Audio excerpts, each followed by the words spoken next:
La grand-mère nourrit un enfant handicapé sans savoir qui était son père. Bienvenue et profitez de l'histoire. C'était un après-midi de novembre, gris et humide à Paris. Les nuages menaçaient de déverser leur fureur aqueuse sur les passants qui, vêtus de parapluies et de manteaux, se hâtaient dans les rues pavées du centre. La ville semblait s'être teintée de tons sourds, comme si un peintre mélancolique avait décidé de remplacer la vivacité espagnole habituelle par une palette plus sobre. Le vent soufflait par intermittence, emportant des feuilles mortes et de petits papiers oubliés sur le sol, créant de petits tourbillons qui dansaient brièvement avant de disparaître. Dans le réfectoire social Sainte-Isabelle, situé dans un ancien bâtiment en briques rouges, dans une ruelle étroite, une femme aux cheveux entièrement argentés distribuait des louches de soupe de lentilles fumantes à la file de personnes dans le besoin. Ses mains, noueuses et marquées par les années, se mouvaient avec une précision surprenante, malgré le léger tremblement qui les habitait, conséquence d'une arthrite qui était devenue sa compagne constante depuis une décennie. Carmen Dubois, âgée de 68 ans, travaillait depuis exactement 10 ans et 3 mois comme bénévole dans ce refuge pour les oubliés de la société française. Son tablier usé, avec de petites reprises presque imperceptibles, au coin et son châle de laine grise qui sentait légèrement l'eucalyptus faisait désormais partie intégrante de son identité, autant que les rides qui sillonnaient son visage aimable ou le regard chaleureux mais légèrement mélancolique qu'elle offrait à chaque personne qui s'approchait de son comptoir. La vapeur montait en volutes paresseuses des énormes marmites, embuant les vitres et créant une atmosphère chaleureuse et accueillante qui contrastait dramatiquement avec la froideur de l'extérieur. L'odeur de cuisine maison imprégnait chaque recoin, l'arôme pénétrant des lentilles cuites à feu doux avec du chorizo, le parfum sucré du pain fraîchement sorti du four, et ce mélange indéfinissable mais réconfortant que l'on ne trouve que dans les cuisines où l'on prépare des aliments avec un amour véritable. Carmen servait chaque plat avec un sourire, un geste amical ou un mot d'encouragement adapté à la personne qu'elle avait devant elle. Pour les visages habituels, elle avait des questions personnalisées. « Comment va ce rhume, Antoine ? As-tu trouvé le travail dont tu m'as parlé, Lucie ? Ta petite fille va mieux avec sa toux, Marie ?» Pour les nouveaux, elle offrait un simple mais sincère « bienvenue » où la soupe est particulièrement bonne aujourd'hui. « Ça réchauffe l'âme », disait-elle souvent en servant, et puis l'estomac. Pour Carmen, ce n'était pas de la charité, c'était de la justice distribuée, sous forme de nourriture. Le réfectoire bruissait de conversations à voix basse, du tintement des cuillères contre les assiettes, des chaises traînées sur le sol en dalles usées et des pleurs occasionnels d'un enfant fatigué. C'était une mosaïque d'humanité dans ces moments les plus vulnérables. Des hommes au visage buriné par les intempéries, des femmes au regard qui mélangeait dignité et fatigue, des personnes âgées aux mains tremblantes, des jeunes qui préféreraient clairement être ailleurs, et des enfants, toujours les enfants, qui conservaient cette capacité à sourire même dans les circonstances les plus difficiles. Ce fut alors qu'elle le vit. Un petit garçon d'environ 6 ans était à l'écart dans un coin du réfectoire. Contrairement aux autres petits qui accompagnaient leur mère, qui bougeaient généralement avec agitation ou bavardaient entre eux, celui-ci restait étrangement immobile, se balançant légèrement sur ses talons, serrant contre lui un chien, en peluche usée et sans regarder personne directement. Ses cheveux châtain clair tombaient en désordre sur son front et ses yeux sombres semblaient fixés sur un point indéterminé du sol. Ses vêtements, bien que propres, semblaient trop grands pour son petit corps. Un pantalon retroussé aux chevilles et un pull vert qui lui arrivait presque aux genoux. Il n'y avait aucun signe d'un adulte pour l'accompagner, ce qui était inhabituel dans ce lieu où les enfants venaient toujours avec un membre de leur famille. Le cœur de Carmen se serra à cette vision. Avec sa louche encore à la main, elle se tourna vers Lola, l'autre bénévole qui servait à côté d'elle. « Je vais voir ce petit du coin », dit-elle à voix basse. « Il semble seul. » Lola suivit son regard et acquiesça avec compréhension. « Vas-y tranquille, je m'occupe de servir. » Carmen contourna le comptoir et s'approcha lentement de l'enfant, en prenant soin de ne pas l'effrayer avec des mouvements brusques. À mesure qu'elle approchait, elle remarqua plus de détails, la façon dont le petit se balançait rythmiquement, la manière dont ses doigts caressaient répétitivement l'oreille effilochée de la peluche, comment son regard, bien que dirigé vers le sol, semblait en réalité le traverser, fixé sur quelque chose de très distant, ou peut-être sur rien du tout. « Bonjour, petit !» salua Carmen d'une voix douce, s'agenouillant un peu pour se mettre à sa hauteur, mais en gardant une certaine distance. « Où est ta maman, chérie ?» L'enfant ne répondit pas. Il ne sembla même pas remarquer que quelqu'un lui avait parlé. Au lieu de cela, il tressaillit légèrement en entendant sa voix et serra plus fort la peluche contre sa poitrine, accélérant le balancement. Ses yeux, grands et expressifs malgré son manque de contact visuel, semblaient transmettre une inquiétude silencieuse. Carmen reconnut immédiatement les signes. Son petit-fils cadet, Paul, aujourd'hui adolescent de 15 ans, avait montré des comportements similaires pendant sa petite enfance. Les médecins avaient diagnostiqué un trouble du développement et des difficultés d'apprentissage. Elle se souvint des nuits sans sommeil, des caprices inexplicables face à des changements minimes dans la routine, de la frustration dans les yeux de sa fille Sophie lorsque rien ne semblait fonctionner. Et puis, avec le temps et l'intervention appropriée, les petits progrès, les victoires subtiles que seule une grand-mère pouvait apprécier. La première fois que Paul l'avait regardé directement dans les yeux pendant plus de 2 secondes, le jour où il avait accepté de goûter un nouvel aliment sans protester, cet après-midi où, de manière inattendue, il lui avait fait un bref câlin avant de courir jouer. « On va s'asseoir un peu, ça te dit ?» dit Carmen, même si elle savait que l'enfant ne répondrait probablement pas. Sa voix conservait cette chaleur particulière qu'elle avait développée au fil des années d'interaction avec Paul, un ton qui n'était ni trop fort ni excessivement doux, mais calme et ferme, comme une ancre au milieu d'une mer agitée. Elle prit un bol de soupe sur la table la plus proche et avec gentillesse, sans le toucher, désigna une table dans le coin le plus tranquille du réfectoire, loin du tumulte de l'entrée et des conversations les plus animées. À sa grande surprise, l'enfant la suivit. D'un pas hésitant, gardant toujours une distance de sécurité, il se déplaça jusqu'à la table et s'assit au bord de la chaise, comme s'il était prêt à s'enfuir à tout moment. Le chien en peluche n'a jamais quitté la sécurité de son étreinte. Carmen plaça le bol devant lui et s'assit sur la chaise opposée, laissant un espace respectueux entre les deux. L'enfant regarda brièvement le bol, mais ne fit aucune tentative pour le toucher. La vapeur montait, formant des figures changeantes qui se dissipaient dans l'air, emportant avec elle une partie de l'arôme réconfortant des lentilles. Mon petit-fils Paul avait l'habitude de faire exactement la même chose, commenta Carmen avec naturel, comme s'il menait une conversation normale.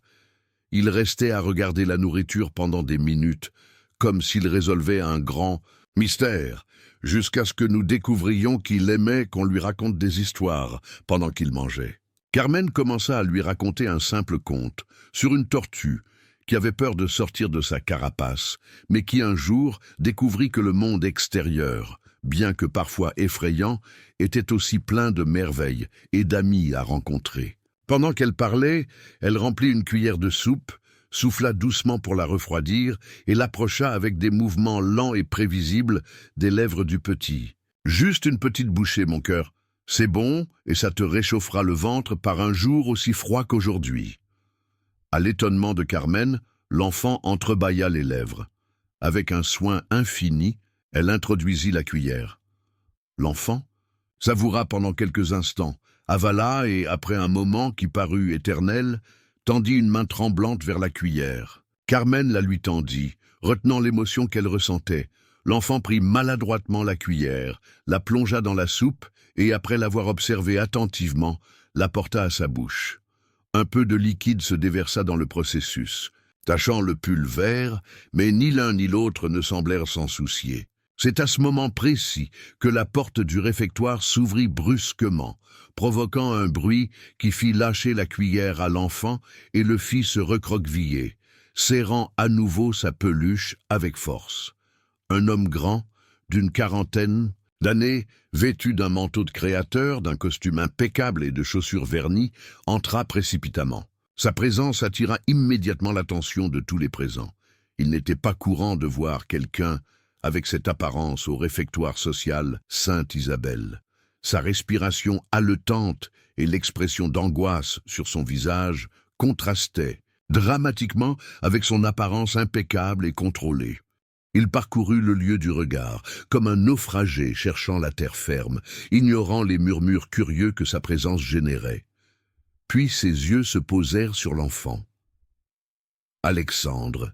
s'exclama-t-il avec un mélange de soulagement et d'angoisse, se précipitant vers eux sans se soucier des regards surpris qui le suivaient. Carmen se redressa surprise.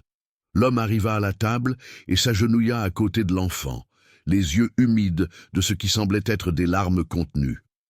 Une expression que Carmen avait déjà vue, le mélange de terreur et de soulagement que seul un père qui a cru perdre son enfant peut manifester. « Dieu merci, tu vas bien, je t'ai cherché partout. » Le petit ne réagit pas à son arrivée. Il était toujours concentré sur l'assiette de soupe devant lui, bien qu'il n'essaye plus de manger. Son balancement s'était légèrement intensifié. L'homme se tourna vers Carmen avec une expression indéchiffrable sur son visage. Ses yeux, observa-t-elle, étaient identiques à ceux de l'enfant, mais là où ceux du petit montraient de la distance, ceux de l'adulte reflétaient une intense émotion contenue. « A-t-il mangé quelque chose ?» demanda-t-il, d'une voix qui révélait l'incrédulité. « Oui », répondit Carmen, confuse mais gardant son calme. « Quelques cuillerées de soupe, est-ce votre fils ?»« Oui », dit-il, passant une main sur ses cheveux parfaitement peignés, un geste qui sembla briser brièvement cette façade de contrôle. « Excusez-moi si je vous ai effrayé. Je suis Xavier Moreau. » Carmen fronça les sourcils, essayant de situer ce nom qui lui semblait vaguement familier. À 68 ans, elle n'était pas particulièrement au fait des célébrités ou personnalités publiques, mais ce nom résonnait dans un coin de sa mémoire. Puis elle comprit. Elle l'avait vu dans les journaux et les magazines qu'elle feuilletait chez le coiffeur du quartier. C'était le fondateur et directeur de Moreau Technologies, l'une des entreprises les plus importantes de France.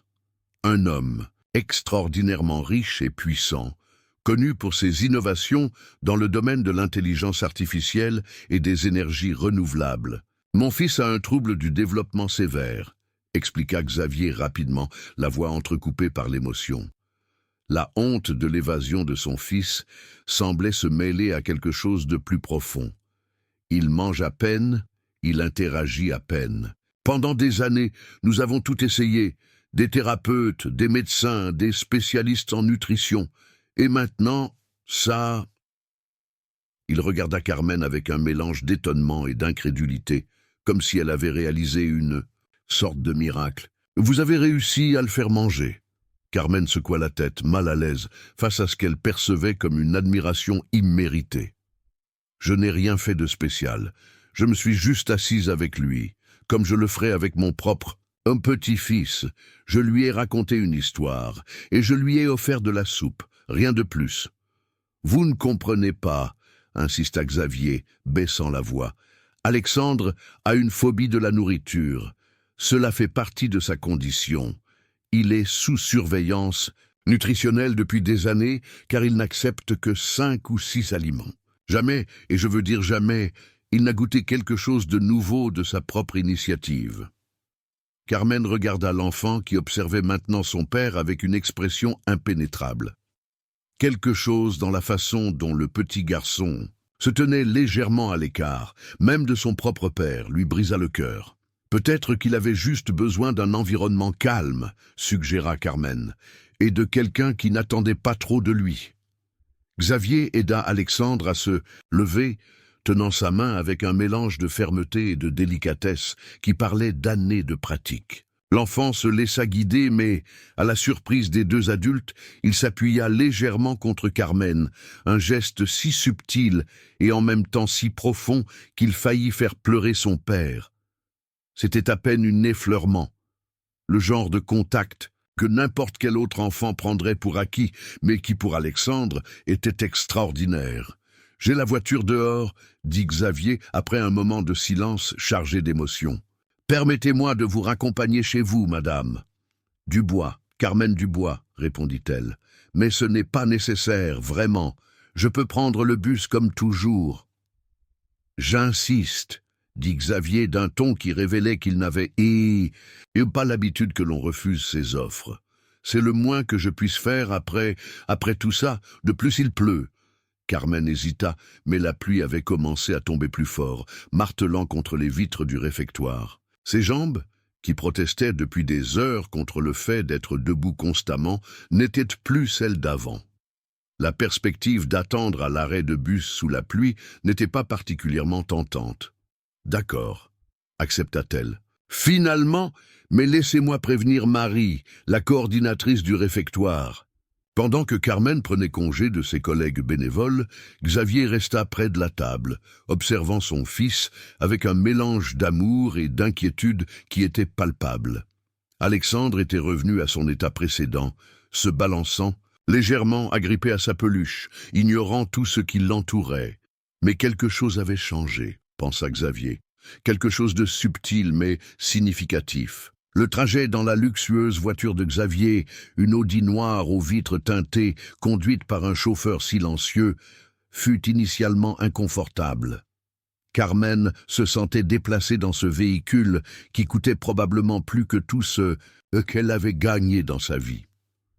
Alexandre s'était endormi presque immédiatement, toujours agrippé à sa peluche, la tête posée sur les genoux de Carmen comme s'il la connaissait depuis toujours. Elle lui caressait doucement les cheveux, entonnant une berceuse à voix très basse, un geste automatique qu'elle avait répété avec ses propres enfants et petits-enfants d'innombrables fois. « C'est incroyable !» murmura Xavier depuis le siège avant, se tournant pour les regarder. « Je ne l'avais jamais vu comme ça avec personne, encore moins avec un inconnu. Les enfants ont une intuition spéciale, » répondit Carmen, continuant. Les caresses rythmiques dans les cheveux d'Alexandre.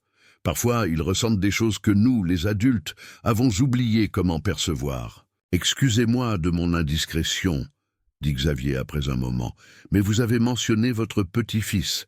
A-t-il aussi... » « Oui, » confirma Carmen, comprenant la question non formulée. « Mon petit-fils Paul a été diagnostiqué avec un trouble du spectre autistique à l'âge de 3 ans.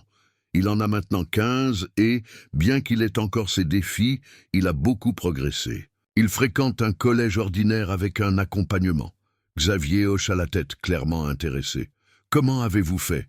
Je veux dire, quelle approche avez-vous utilisée ?» Carmen réfléchit un moment avant de répondre. « Ce n'était pas une méthode miracle, si c'est ce que vous cherchez. Ce fut de la constance, de la patience et surtout de l'acceptation. Ma fille Sophie a dû beaucoup se battre pour obtenir les thérapies appropriées. Il y a eu des moments très difficiles. » Sa voix prit un ton plus grave en se remémorant. « Mais je crois que ce qui a vraiment fait la différence, c'est que nous n'avons jamais essayé de changer fondamentalement qui était Paul. Nous voulions seulement lui donner des outils pour communiquer et évoluer dans un monde qui n'est pas conçu pour les personnes comme lui. » Xavier garda le silence, assimilant ces mots. D'après son expression, Carmen sentait que cette perspective différait de celle qu'il avait adoptée avec son fils. Quand ils arrivèrent devant le modeste immeuble d'appartement où vivait Carmen, dans le quartier du Marais, Xavier parut surpris. Peut-être s'attendait-il à quelque chose de différent, bien que Carmen ne soit pas sûre de quoi. L'immeuble, du début du XXe siècle, présentait une façade un peu délabrée mais digne, avec des balcons en fer forgé et un portail en bois usé. « Merci beaucoup de m'avoir accompagné, » dit Carmen, se préparant à sortir. « Et je suis heureuse que vous ayez retrouvé votre fils. »« Madame Dubois, attendez, » dit Xavier avec une intensité qui la stoppa. « Je vais vous demander quelque chose qui peut sembler étrange, voire inapproprié. Mais après ce que j'ai vu aujourd'hui, j'aimerais vous embaucher comme accompagnatrice pour mon fils. » Carmen cligna des yeux, surprise. « M'embaucher » Mais monsieur Moreau, je ne suis pas une professionnelle. Je suis juste une vieille dame qui sert de la soupe dans un réfectoire social 3 fois par semaine. Vous avez connecté avec Alexandre plus en une demi-heure que tous les thérapeutes et spécialistes en des années, répondit-il avec véhémence. Je n'ai aucun diplôme.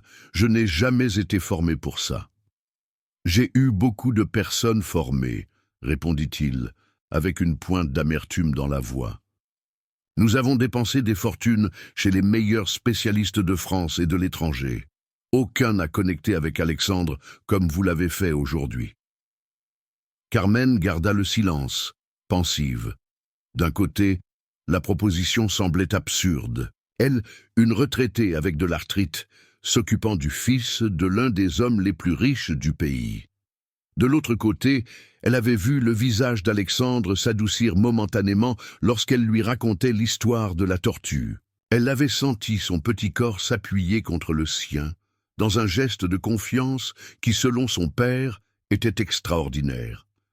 Elle pensa à ses genoux douloureux, à sa petite pension, qui suffisait à peine à couvrir les dépenses de base, aux anciennes factures médicales d'Antoine, son défunt mari, qu'elle continuait de payer en petites mensualités. L'argent supplémentaire serait certainement le bienvenu, mais il y avait quelque chose de plus important en jeu. « Et si ça ne marche pas ?»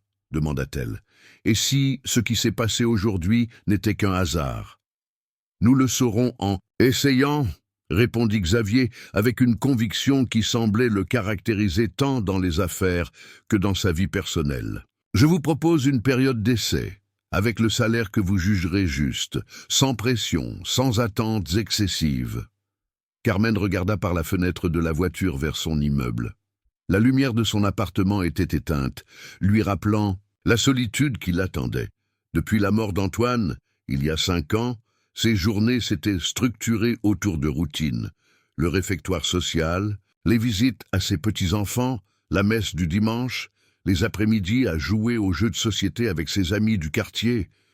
L'idée de se lancer dans quelque chose de complètement nouveau à son âge était aussi effrayante qu'intrigante. Mais plus que cela, elle pensa aux yeux d'Alexandre quand il avait finalement levé les yeux vers elle pendant qu'il goûtait la soupe. Elle avait vu une lueur, une étincelle de vie qui luttait pour s'exprimer à travers les barrières que sa condition imposait. « J'aiderai, dit-elle finalement, avec une décision qui la surprit elle-même, mais pas pour l'argent. Seulement si je peux le faire à ma manière, avec amour, patience et de la nourriture faite avec le cœur. » Xavier la regarda avec incrédulité. « Mais Madame Dubois, bien sûr que vous devez être rémunérée pour votre temps et votre dévouement. Je n'ai pas dit que je n'accepterai pas d'argent, » clarifia Carmen avec un sourire rusé. « Seulement que ce n'est pas ma motivation principale. Mon prix, c'est ma liberté de faire les choses comme je crois que ça marchera le mieux, sans protocole rigide ni horaires inflexibles. Et je veux continuer mon bénévolat au réfectoire. » Xavier hocha la tête, profondément ému par une négociation qui, pour la première fois depuis des années, ne reposait pas principalement sur des sommes d'argent. « J'accepte vos conditions, Madame Dubois. » Ils échangèrent leurs numéros. De téléphones convinrent d'un jour pour que Carmen visite la maison des Moreau et finalement se dirent au revoir. Avant de sortir de la voiture, Carmen se pencha et embrassa doucement le front d'Alexandre qui dormait toujours. « À bientôt, petit », murmura-t-elle. Ce soir-là, Carmen entra dans son petit appartement avec le cœur rempli d'émotions contradictoires. Les tuyaux grinçaient comme toujours, le chauffage fonctionnait à peine et les escaliers qu'elle avait montés jusqu'au 3e étage l'avaient essoufflée. Elle s'assit dans son vieux fauteuil, le préféré d'Antoine, à la lumière faible d'une lampe, et contempla la photographie encadrée de son défunt mari qu'elle gardait sur la table de chevet. C'était une image prise lors de leurs noces d'or, à peine 6 mois avant qu'une crise cardiaque ne l'emporte. « Qu'en dis-tu, Tonio ?» murmura-t-elle, comme si elle pouvait l'entendre. « Est-ce que je m'embarque dans quelque chose de dangereux? À mon âge, me lancer là-dedans. » Elle fit une pause, imaginant ce qu'Antoine, toujours pragmatique mais avec un grand cœur, lui aurait répondu. « Oui, je sais. Tu as toujours été faible devant les enfants qui ont besoin d'aide. Et je suis pareil. » Ce que Carmen ne savait pas, c'est que ce simple acte de bonté, offrir de la soupe et une histoire à un enfant perdu, avait mis en marche quelque chose de bien plus grand qu'elle n'aurait jamais imaginé. Quelque chose qui changerait non seulement la vie d'Alexandre et de Xavier, mais aussi la sienne propre et celle de beaucoup d'autres. Si vous appréciez l'histoire, écrivez 5 dans les commentaires et abonnez-vous pour plus de vidéos comme celle-ci. Sinon, écrivez 0. Cela m'aide à créer un contenu encore meilleur pour vous. Pour continuer, le lendemain, une élégante voiture noire s'arrêta devant l'immeuble de Carmen à 10 heures précises du matin. Le chauffeur, un jeune homme, en costume sombre et à l'expression sérieuse, sonna et l'informa que M. Moreau l'attendait. Le premier réflexe de Carmen fut de changer de vêtements, de mettre quelque chose de mieux que sa jupe grise en laine et son pull bleu marine. Mais elle décida ensuite que si elle allait aider l'enfant, elle devait être authentique dès le début. Elle ajouta seulement un broche en argent, cadeau d'Antoine, pour leurs 20 ans de mariage, comme petit talisman de bonne chance. En descendant les escaliers de l'immeuble, elle remarqua que plusieurs voisins l'observaient avec curiosité depuis leurs portes entr'ouvertes. Il n'était pas habituel qu'une voiture de luxe s'arrête dans cette rue étroite, où les seuls véhicules étaient généralement des fourgonnettes de livraison et des motos délabrées. Carmen salua avec naturel, ignorant les regards inquisiteurs. « Je vais rendre visite à un ami », expliqua-t-elle vaguement à Madame Berthe, qui l'avait pratiquement interceptée sur le palier du 2e étage avec des questions non formulées, écrites sur son visage ridé. La voiture traversa la ville, laissant derrière elle l'agitation du centre historique pour s'enfoncer dans des zones de plus en plus résidentielles. Les immeubles cédèrent la place à des maisons individuelles, et celles-ci à des manoirs de plus en plus somptueux, séparés par de hauts murs et une végétation luxuriante. Finalement, après près de 40 minutes de trajet, ils arrivèrent dans un quartier exclusif en banlieue parisienne. Le chauffeur s'arrêta devant un énorme portail en fer forgé, flanqué de 2 colonnes de pierre avec des caméras de sécurité.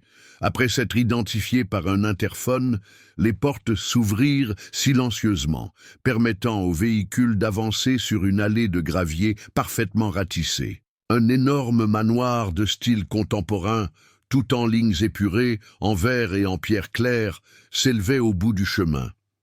Les jardins qui l'entouraient étaient impeccablement entretenus. Des haies taillées avec une précision millimétrique, des massifs de fleurs disposés en motifs géométriques, des fontaines au design minimaliste qui murmuraient doucement dans la matinée tranquille. Carmen retint son souffle. En près de 70 ans, elle n'avait jamais été dans un endroit pareil, en dehors des films ou des reportages télévisés sur comment vivent les riches. Le chauffeur la conduisit jusqu'à l'entrée principale, où une femme d'âge moyen, vêtue d'un uniforme discret mais élégant, l'accueillit avec formalité. « Bonjour, Madame Dubois, je suis Marie Dupont, la gouvernante. Monsieur Moreau vous attend dans le salon principal. » Carmen suivit la femme à travers un hall d'entrée impressionnant, avec de hauts plafonds, des sols en marbre et un escalier qui semblait flotter dans l'air. Les murs étaient décorés d'œuvres d'art contemporain que Carmen ne pouvait pas identifier, mais qui, elle le sentait, valaient plus que son appartement entier. Xavier la reçut dans un salon spacieux avec des baies vitrées donnant sur une piscine à débordement et, au-delà, sur les montagnes de la région parisienne. Il était vêtu de manière plus décontractée que la veille, un pantalon sombre et un pull en cachemire gris. Son apparence, cependant, trahissait une nuit de peu de repos, de légers cernes sous les yeux et une tension à peine perceptible dans la mâchoire. « Madame Dubois, merci d'être venue. » la salua-t-il, lui serrant la main. Alexandre est dans sa chambre. Il n'a pas bien dormi, expliqua-t-il, tout en la guidant à travers des couloirs décorés de plus d'œuvres d'art et de photographies encadrées qui montraient Xavier dans divers contextes professionnels. Serrant la main de politiciens, lors de conférences, recevant des prix. Carmen nota l'absence de photographies personnelles ou familiales, à l'exception d'une où Alexandre apparaissait bébé. Il le fait rarement, et il n'a rien voulu déjeuner comme d'habitude.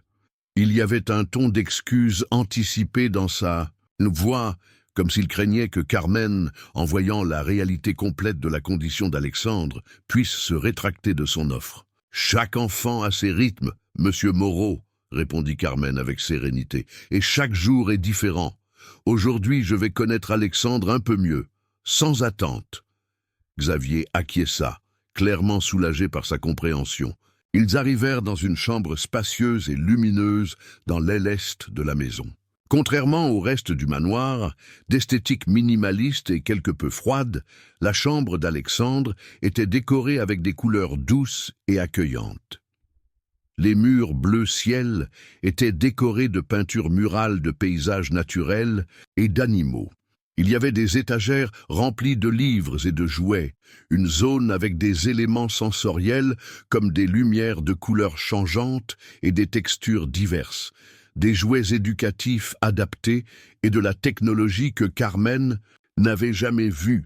Dans un coin, assis par terre sur un tapis circulaire à motifs géométriques, Alexandre répétait un mouvement avec une voiture jouet, la faisant heurter le mur encore et encore. Le son rythmique du plastique contre le mur semblait le réconforter. Il portait un pyjama bleu avec des motifs d'étoiles, et ses cheveux, naturellement en bataille, indiquaient qu'il ne s'était pas coiffé ce matin-là. « Il fait toujours la même chose », expliqua Xavier à voix basse. « Il peut passer des heures avec ce même mouvement. Les thérapeutes disent que c'est un comportement stéréotypé qui fait partie de sa condition. Cela lui apporte sécurité et ordre dans un monde qui lui semble chaotique et accablant. » Carmen observa la scène avec intérêt professionnel, mais sans juger. Dans les yeux de Xavier, elle voyait de la préoccupation, de l'amour, et aussi une certaine impuissance qu'elle connaissait bien pour l'avoir vue dans les yeux de sa propre fille quand Paul était petit. « Puis-je rester seule avec lui un moment ?» demanda Carmen. Ce n'était pas une exigence, mais une suggestion pratique. Parfois, la présence des parents, chargés d'attentes et d'émotions complexes, pouvait rendre difficile l'approche initiale. Xavier acquiesça, non sans une certaine hésitation. « Bien sûr, je serai dans mon bureau au fond du couloir. Marie est dans la cuisine si vous avez besoin de quelque chose. » Il lança un dernier regard préoccupé à son fils avant de sortir, fermant doucement la porte derrière lui. Carmen resta quelques instants immobile, simplement observant Alexandre. Elle ne voulait pas interrompre brusquement son activité, respectant l'importance qu'elle avait pour lui. Lentement, elle s'approcha et s'assit par terre, à une certaine distance, mais assez près pour qu'il puisse la voir, s'il décidait de regarder. Elle ne dit rien immédiatement. Elle existait simplement dans le même espace que lui, sans demande, ni attente. Après quelques minutes, elle sortit de son sac un petit paquet enveloppé dans du papier d'aluminium qu'elle avait préparé tôt ce matin-là. « J'ai apporté quelque chose », dit-elle finalement, d'une voix calme, mais pas trop douce. Les enfants comme Alexandre répondaient souvent mieux aux tons naturels qu'aux tons artificiellement doux que de nombreux adultes utilisaient avec les petits. « Une omelette de pommes de terre, je l'ai faite ce matin. » Elle déballa le paquet avec des mouvements lents et prévisibles. L'arôme maison de l'omelette fraîche imprégna l'air de la pièce, rivalisant avec l'odeur antiseptique que Carmen avait remarquée en entrant. Alexandre arrêta momentanément son jeu, sans toutefois la regarder directement. Son nez bougea légèrement, comme s'il percevait la nouvelle odeur. Carmen coupa un petit morceau avec ses doigts et le mangea avec un plaisir évident. « C'est délicieux », commenta-t-elle naturellement, sans exagérer. « Mon petit-fils, Paul en veut toujours plus. Je l'ai fait avec des oignons, ce qui leur donne une touche sucrée. Tu veux goûter ?» Elle laissa un petit morceau sur une assiette qu'elle avait prise sur une petite table d'appoint et le plaça par terre, entre eux deux. Ensuite, elle continua à manger tranquillement, sans presser ni observer trop directement l'enfant. Là, lieu de cela, elle commença à parler doucement de la façon dont elle préparait l'omelette, du processus, étape par étape, des variétés qui existaient, des histoires sur son petit-fils et des préférences qu'il avait développées au fil des ans. 10 minutes passèrent. 15. Carmen ne s'impatienta pas. Elle savait, par expérience avec Paul, que la précipitation était l'ennemi de la confiance. Les enfants, comme Alexandre, avaient besoin de temps, d'espace et de constance. La clé était d'être disponible sans être intrusive. Finalement, Alexandre laissa la voiture, s'approcha à quatre pattes et prit le morceau d'omelette. Il le sentit d'abord, l'approcha de sa joue en sentant sa texture, le lécha prudemment et, finalement, l'introduisit complètement dans sa bouche. Ses yeux s'écarquillèrent légèrement, comme surpris par le goût. « Bon, hein ?» sourit Carmen, sans faire trop d'esclandre pour ce qu'ils savaient, tous les deux, être une réussite importante. « Chez moi, il y a toujours de l'omelette le dimanche. C'est une tradition. Ma mère m'a appris à la faire. J'ai appris à ma fille, Sophie, et elle maintenant la prépare pour ses enfants. » Alexandre la regarda directement pour la première fois. Il ne sourit pas, ne parla pas, mais il y eut un contact. Un pont invisible commençait à se tendre entre eux. Carmen sentit une vague d'émotion qu'elle contrôla soigneusement pour ne pas briser le moment. « J'en ai apporté plus, » dit-elle, sortant un autre morceau emballé, au cas où tu en aurais envie. À son étonnement, Alexandre tendit la main, demandant 100 mots. Carmen lui tendit le morceau entier, observant avec fascination comment l'enfant le déballait méticuleusement, avec des mouvements précis qui révélaient une motricité fine bien développée et procédait à le diviser en petits carrés exactement égaux avant de commencer à les manger un par un. « Tu aimes l'ordre, n'est-ce pas ?» commenta Carmen, reconnaissant le schéma. « Mon petit-fils Paul aussi. Tout doit être à sa place exacte. Ça a ses avantages. Sa chambre est toujours parfaitement organisée, chaque crayon à sa place. Beaucoup mieux que sa sœur aînée, qui vit dans un chaos constant. » Pendant qu'elle parlait, elle remarqua qu'Alexandre semblait plus détendu. Le balancement qu'elle avait observé au début avait diminué, et bien qu'il continue de ne pas répondre verbalement, ses yeux se détournaient occasionnellement vers elle, un signe subtil mais significatif d'intérêt. Quand Xavier revint 1 heure plus tard, il trouva une scène qu'il n'aurait jamais imaginée. Son fils assis tranquillement à côté de Carmen, mangeant de petits morceaux d'omelette, tandis qu'elle lui racontait d'une voix posée et naturelle comment les poules pondent des œufs et comment ces œufs se transforment en omelette. Alexandre écoutait attentivement, désignant parfois la planche d'un livre d'animaux que Carmen avait trouvé dans l'étagère. « C'est incroyable », murmura Xavier depuis la porte, craignant de briser le moment magique. Carmen se tourna vers lui avec un sourire serein. « Il a juste besoin de temps et de patience, » dit-elle, « et de nourriture faite avec amour. Parfois, les choses les plus simples sont les plus efficaces. »« Comment ? Je veux dire, qu'avez-vous fait exactement ?» demanda Xavier, s'approchant prudemment pour ne pas altérer l'équilibre que Carmen semblait avoir atteint. « Rien de spectaculaire, » répondit-elle avec sa modestie espagnole typique. « Je lui ai donné de l'espace, je lui ai offert quelque chose de délicieux sans le presser, et je lui ai parlé comme à une personne et non comme à un problème à résoudre. » Xavier acquiesça lentement, assimilant ce qu'il venait d'entendre. Il y avait une nuance de critique implicite dans les mots de Carmen, bien qu'elle n'ait probablement pas voulu que cela sonne ainsi.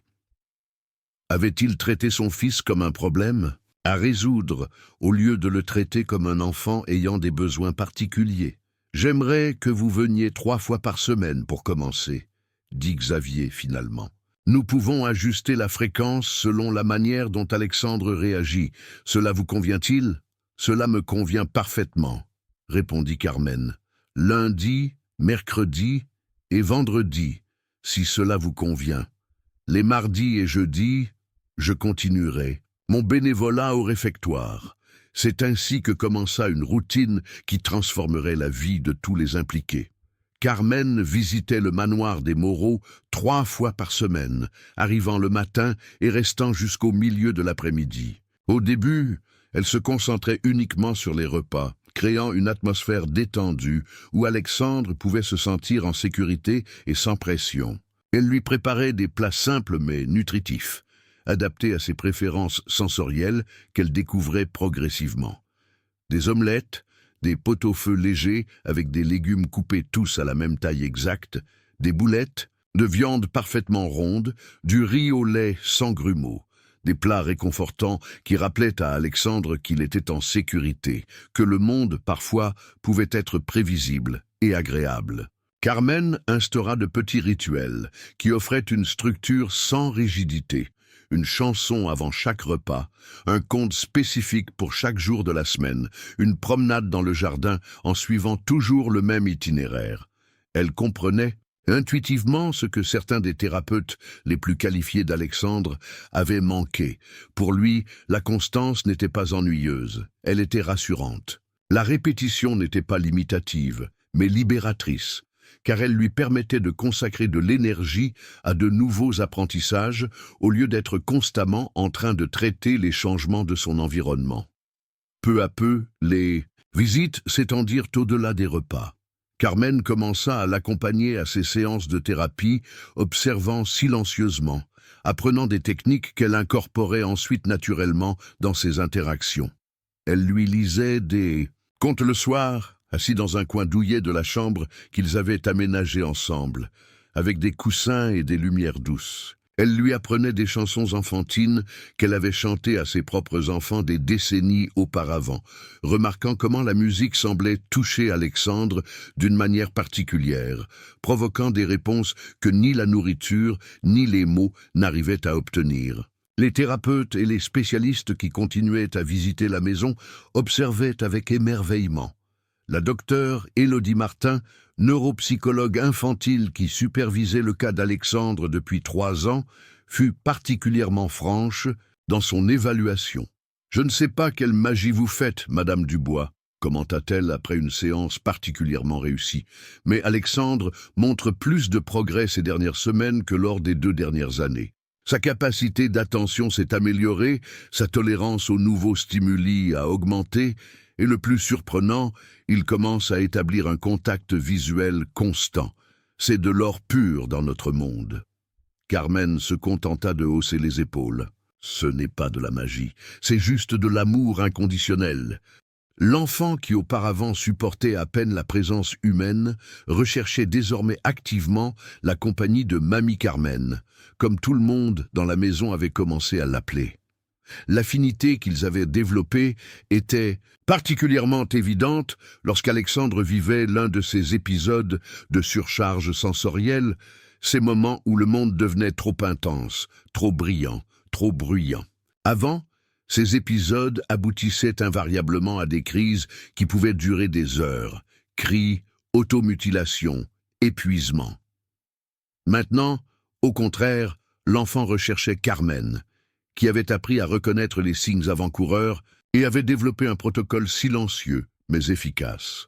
Elle l'emmenait dans son coin sûr, réduisait la stimulation visuelle et auditive, et se contentait de s'asseoir à côté de lui, parfois en fredonnant très doucement, parfois dans un silence complet, jusqu'à ce que la tempête intérieure s'apaise. Un après-midi, alors que Carmen l'aidait à construire une tour avec des blocs de couleurs, en suivant un motif spécifique qu'il avait établi, rouge, bleu, vert, jaune, répété exactement dans cet ordre, Alexandre dit son premier mot depuis des mois encore.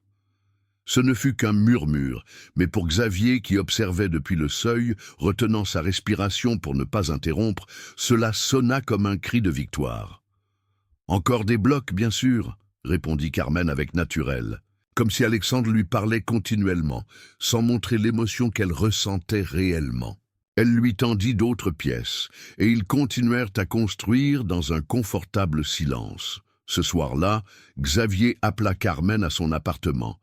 Il le faisait rarement, respectant scrupuleusement son temps personnel, mais sa voix traduisait une émotion incontenable. « Il a demandé de l'omelette pour le dîner », informa-t-il, la voix légèrement brisée. « Par son nom, il a dit omelette clairement et a ajouté « comme celle de Carmen ». Ce sont les premières phrases complètes qu'il prononce depuis près d'1 an. Carmen sentit ses yeux s'humidifier, mais garda un ton serein. « C'est merveilleux, Xavier. Mais rappelez-vous, ce ne sont pas mes réussites ni les vôtres, ce sont des victoires d'Alexandre. » Les semaines devinrent des mois. Carmen s'était complètement intégrée dans la vie d'Alexandre et par extension dans celle de Xavier. Madame Marie Dupont, la gouvernante, lui avait préparé une chambre dans l'aile des invités, afin qu'elle puisse rester lorsque les séances s'allongeaient ou qu'Alexandre avait des difficultés à dormir. Pendant ces nuits, Carmen lui chantait les mêmes berceuses qu'elle avait chantées à ses enfants, puis à ses petits-enfants, caressant doucement ses cheveux jusqu'à ce que ses paupières cèdent au sommeil. Un matin de printemps, avec les jardins du manoir en pleine explosion de couleurs et de vie, Xavier appela Carmen dans son bureau. L'homme qu'elle avait connu désespéré et angoissé 6 mois auparavant s'était transformé. Il était toujours l'entrepreneur brillant d'autrefois, mais l'aspect sévère et constamment préoccupé avait cédé la place à une expression plus détendue, plus humaine. Ce n'était plus seulement le magnate implacable qui apparaissait dans les magazines financiers. Il était, avant tout, le père d'Alexandre. « Je veux vous montrer quelque chose, dit-il, désignant une photographie encadrée qu'il venait de placer sur son bureau. Alexandre, tenant la main de Carmen, tous deux souriant pendant qu'ils nourrissaient les canards dans l'étang du parc voisin. C'était la première photo où l'enfant souriait ouvertement depuis des années. Carmen observa l'image avec une émotion contenue. Elle se souvenait parfaitement de ce jour. C'était la première sortie d'Alexandre dans un espace public fréquenté depuis des mois, une petite expérience qui aurait pu se terminer en désastre. Mais l'enfant, équipé de ses écouteurs protecteurs et sachant qu'il pouvait retourner à la voiture à tout moment si l'expérience devenait trop accablante, avait énormément apprécié l'activité simple mais gratifiante de nourrir les oiseaux aquatiques. « C'est un enfant extraordinaire », commenta Carmen, remettant la photographie à sa place. « Avec une accompagnatrice extraordinaire », ajouta Xavier, avec une sincère gratitude. Puis il lui montra un document sur son ordinateur. Carmen se pencha pour mieux le voir, plaçant les lunettes qu'elle portait habituellement autour de son cou.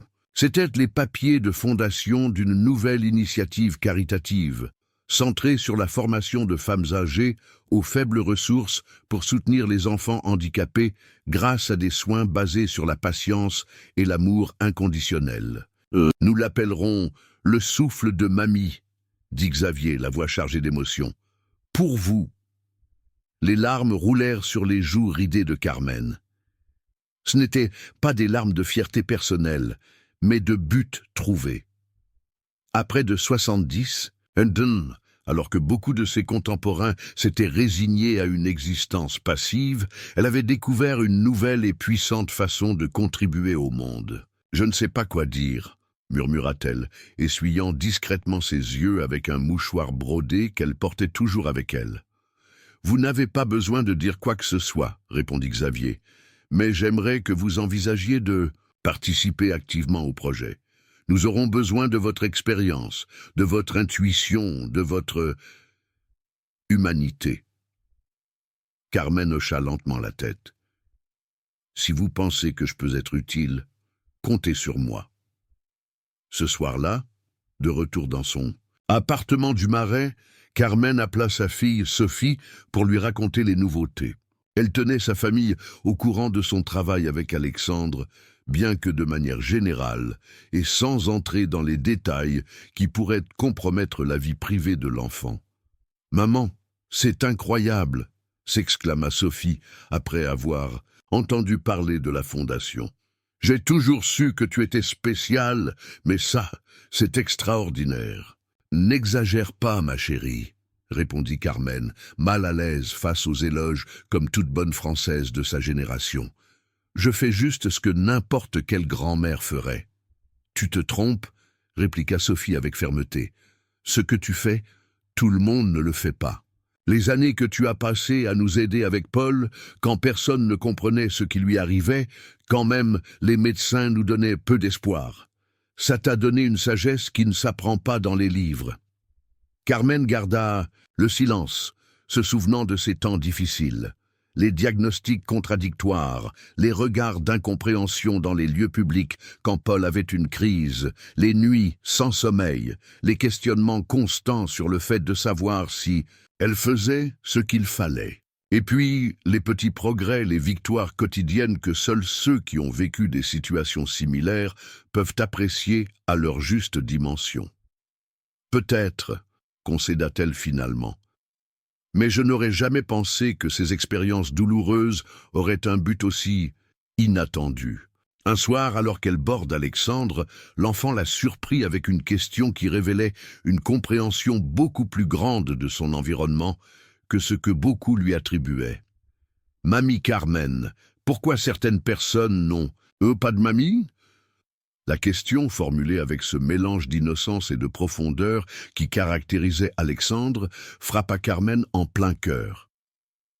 Elle prit un moment pour réfléchir, sachant que l'enfant appréciait les réponses honnêtes plus que les simplifications condescendantes. « Eh bien, tu vois, mon enfant, commença-t-elle, s'asseyant au bord du lit, certaines personnes perdent leur mamie quand elles deviennent très âgées et qu'elles s'en vont au ciel.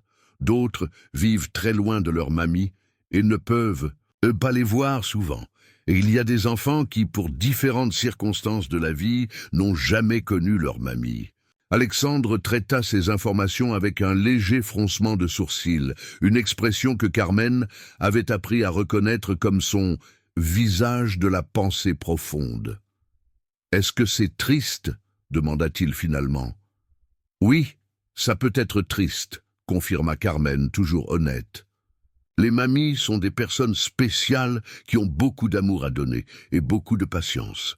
Et tous les enfants méritent d'avoir quelqu'un comme ça dans leur vie. Elle pensa au visage des petits qu'elle voyait au réfectoire social. Sainte-Isabelle, beaucoup sans le privilège d'une famille stable, certains vivant dans des foyers ou des centres d'accueil.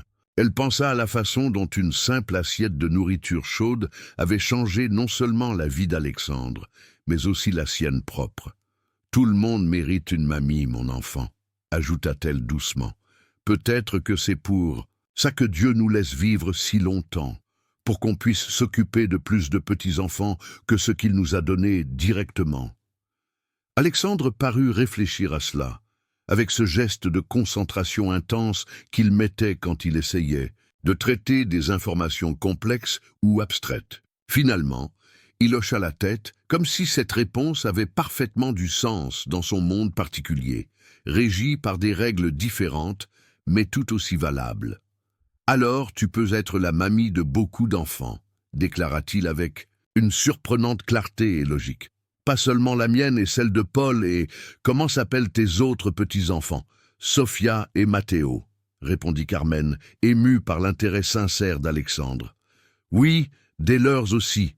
Mais de beaucoup plus, continua l'enfant, de tous ceux qui n'ont pas de mamie. » Et ainsi, sans le savoir, Alexandre avait planté une graine qui germerait bientôt en quelque chose d'extraordinaire, quelque chose qui transcenderait les murs de ce luxueux manoir pour atteindre des lieux et des vies que Carmen ne pouvait ne pas encore imaginer. Personne n'avait imaginé qu'une disparition momentanée aurait des conséquences aussi profondes, n'est-ce pas ? Alexandre avait simplement suivi un chien qui avait attiré son attention, tandis que sa nounou était distraite, en train de répondre à un appel, se perdant dans les rues jusqu'à arriver par hasard au réfectoire social où Carmen servait. Mais cette perte, qui avait causé des heures d'angoisse à Xavier et une recherche frénétique de la part de la police et du personnel de sécurité privée, semblait maintenant faire partie d'un plan plus vaste. Une de ces coïncidences qui, regardées en rétrospective, ont tout l'air d'une destinée intentionnelle. Carmen remarquait les changements non seulement chez Alexandre, mais aussi en elle-même. Ses douleurs arthritiques semblaient moins intenses quand elle était occupée à apprendre à l'enfant à faire des biscuits de forme parfaitement géométrique.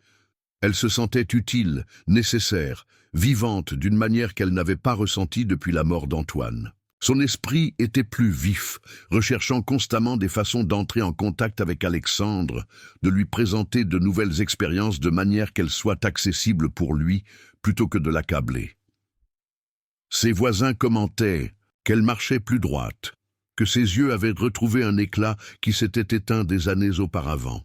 « Tu as l'air plus jeune, Carmen », lui dit Berthe, sa voisine du deuxième, un après-midi où elles se croisèrent dans l'escalier. « Quel que soit ce travail mystérieux que tu as, ça te réussit à merveille. Quant à Xavier, le changement était peut-être encore plus notable. L'entrepreneur implacable, connu dans les milieux financiers pour sa froideur analytique et sa capacité à prendre des décisions difficiles sans scier, avait laissé la place à un homme plus réfléchi, plus présent. Les longues heures au bureau ont diminué. Les appels internationaux tardifs ont diminué. Il commença à réorganiser ses priorités, déléguant des responsabilités pour pouvoir passer plus de temps avec son fils. Le manoir, autrefois impeccable, mais froid, commença à se remplir de rires, d'odeurs de cuisine maison, de vie authentique. Le printemps céda la place à l'été.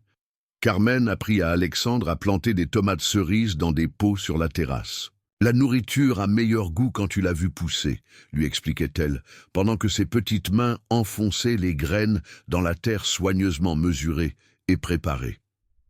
C'est comme un petit miracle qui arrive chaque jour, mais si lentement qu'il faut être patient pour le voir.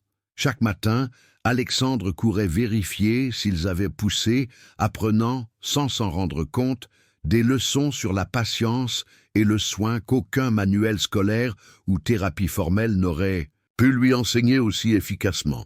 Son émotion, lorsqu'apparut la première pousse verte, fut incontenable. Il fit de petits sauts et chercha Carmen dans toute la maison pour l'emmener voir le miracle, comme elle l'avait appelé. Mais tout n'était pas facile. Il y avait des mauvais jours, des jours où Alexandre s'enfermait en lui-même, où les progrès semblaient reculer, des jours où les bruits étaient trop bruyants, les lumières trop vives, les textures trop rugueuses, des jours où le monde était tout simplement accablant pour son système nerveux hypersensible. Carmen les affrontait avec la même patience inébranlable, rappelant à Xavier que le progrès n'est jamais linéaire. Les enfants sont comme les tomates, lui disait-elle avec sa sagesse simple mais profonde. Ils grandissent à leur rythme, et ce n'est pas en les regardant fixement qu'ils vont grandir plus vite. Certains jours, on dirait que rien ne se passe, et le lendemain, on découvre qu'ils ont fait un énorme bond. Un après-midi de juillet particulièrement chaud, alors qu'Alexandre jouait dans le jardin sous le regard attentif de Carmen, qui se protégeait à l'ombre d'un magnifique olivier centenaire, Xavier arriva avec une invitée. C'était la docteure Sophie Leclerc, une éminente neuropsychologue infantile, spécialisée dans les troubles du développement, qu'il avait rencontrée lors d'un congrès international de neurosciences quelques semaines auparavant. La docteure Leclerc est venue de Barcelone exprès pour rencontrer Alexandre, expliqua Xavier. Elle est intéressée par votre approche. Carmen se leva pour saluer, soudainement consciente de sa simple robe en coton et de ses chaussures plates face à l'impeccable tailleur de la docteure. Mais la spécialiste l'a reçue avec une chaleur qui dissipa immédiatement tout malaise.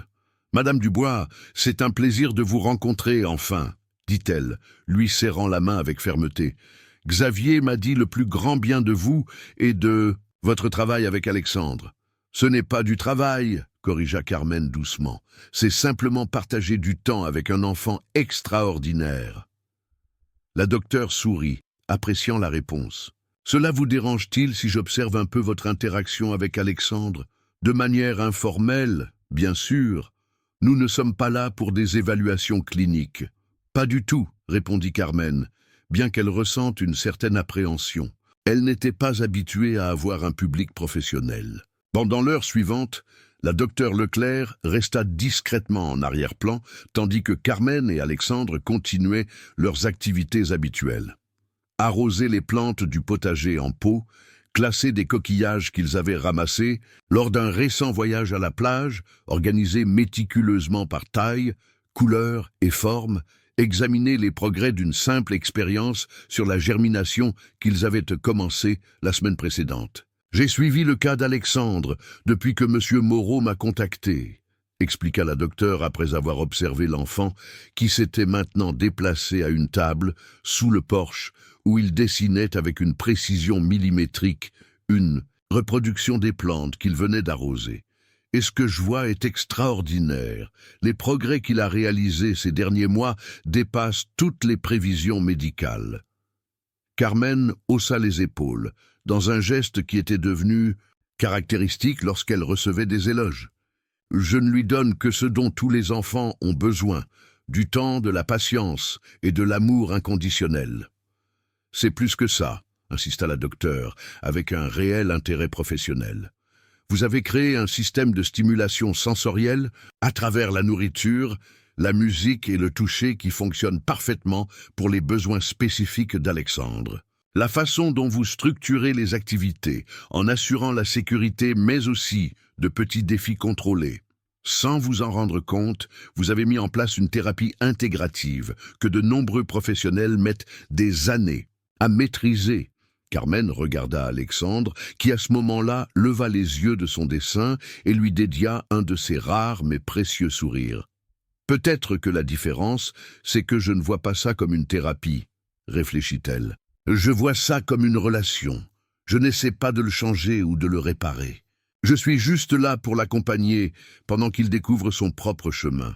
La docteure Leclerc acquiesça, prenant des notes mentales. Cette perspective est précisément ce qui manque dans beaucoup de nos approches cliniques, admit-elle. Nous sommes tellement centrés sur la modification des comportements, sur l'atteinte d'étapes spécifiques, que nous perdons parfois de vue la personne complète, avec ses besoins émotionnels et sa dignité inhérente. Xavier, qui avait écouté la conversation en silence, intervint avec une intensité qui révélait combien ce sujet comptait pour lui.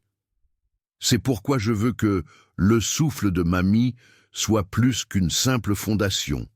Je veux que ce soit un modèle reproductible qui puisse aider les familles dans des situations similaires, en particulier celles qui n'ont pas les ressources que j'ai eu la chance d'avoir. La docteure Leclerc acquiesça avec enthousiasme.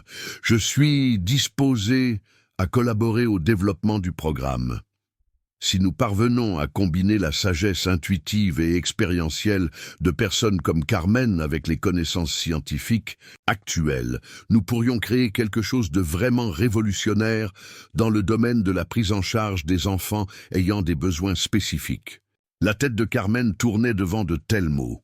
Elle, qui avait à peine terminé l'école primaire, à une époque où beaucoup de femmes ne poursuivaient pas d'études supérieures, qui avait été femme au foyer la majeure partie de sa vie, écoutez maintenant ces professionnels hautement qualifiés parler d'elle comme si elle était une sorte de gourou ou d'experte révolutionnaire. « Je ne fais que ce que mon cœur me dit », murmura-t-elle, dépassée par l'ampleur de ce qui prenait forme devant ses yeux. « Et c'est précisément l'élément qu'on ne peut pas enseigner dans une université », répondit la docteure Leclerc avec un sourire chaleureux.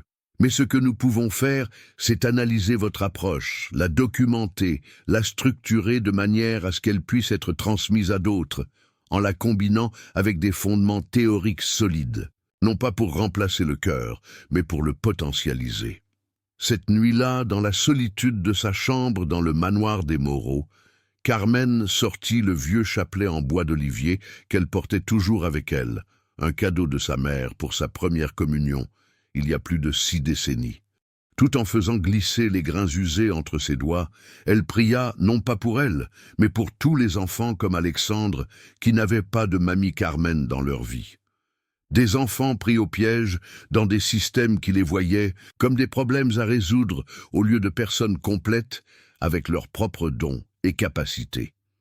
Des enfants dont les parents ne disposaient pas des ressources économiques, émotionnelles ou temporelles que Xavier pouvait fournir. Et dans cette prière silencieuse, dans la pénombre d'une chambre qui coûtait plus que son appartement entier, Carmen prit la décision d'accepter le projet que Xavier lui proposait. Non pas pour la reconnaissance personnelle, ni même pour la gratitude envers l'homme qui avait eu confiance en elle, mais pour la possibilité de faire une différence dans des vies qui, autrement, resteraient dans l'ombre, invisibles pour une société trop occupée, trop bruyante, trop impatiente, pour voir le potentiel caché dans des esprits qui fonctionnaient différemment. Le lendemain, pendant le petit déjeuner, Carmen observait Alexandre tandis qu'il mangeait sa tartine avec de la confiture de fraises maison qu'elle avait elle-même préparée. L'enfant avait pris du poids, ses joues avaient plus de couleur, et son regard, auparavant perdu ou évasif, se fixait maintenant avec curiosité sur le monde qui l'entourait. Chaque jour, il semblait plus présent, plus connecté avec son environnement et avec les personnes qui faisaient partie de sa vie. Xavier, dit Carmen soudainement, rompant le silence matinal confortable. J'accepte ce qui concerne la fondation, mais à une condition. Xavier leva les yeux de son café, surpris. Carmen posait rarement des conditions ou faisait des demandes spécifiques.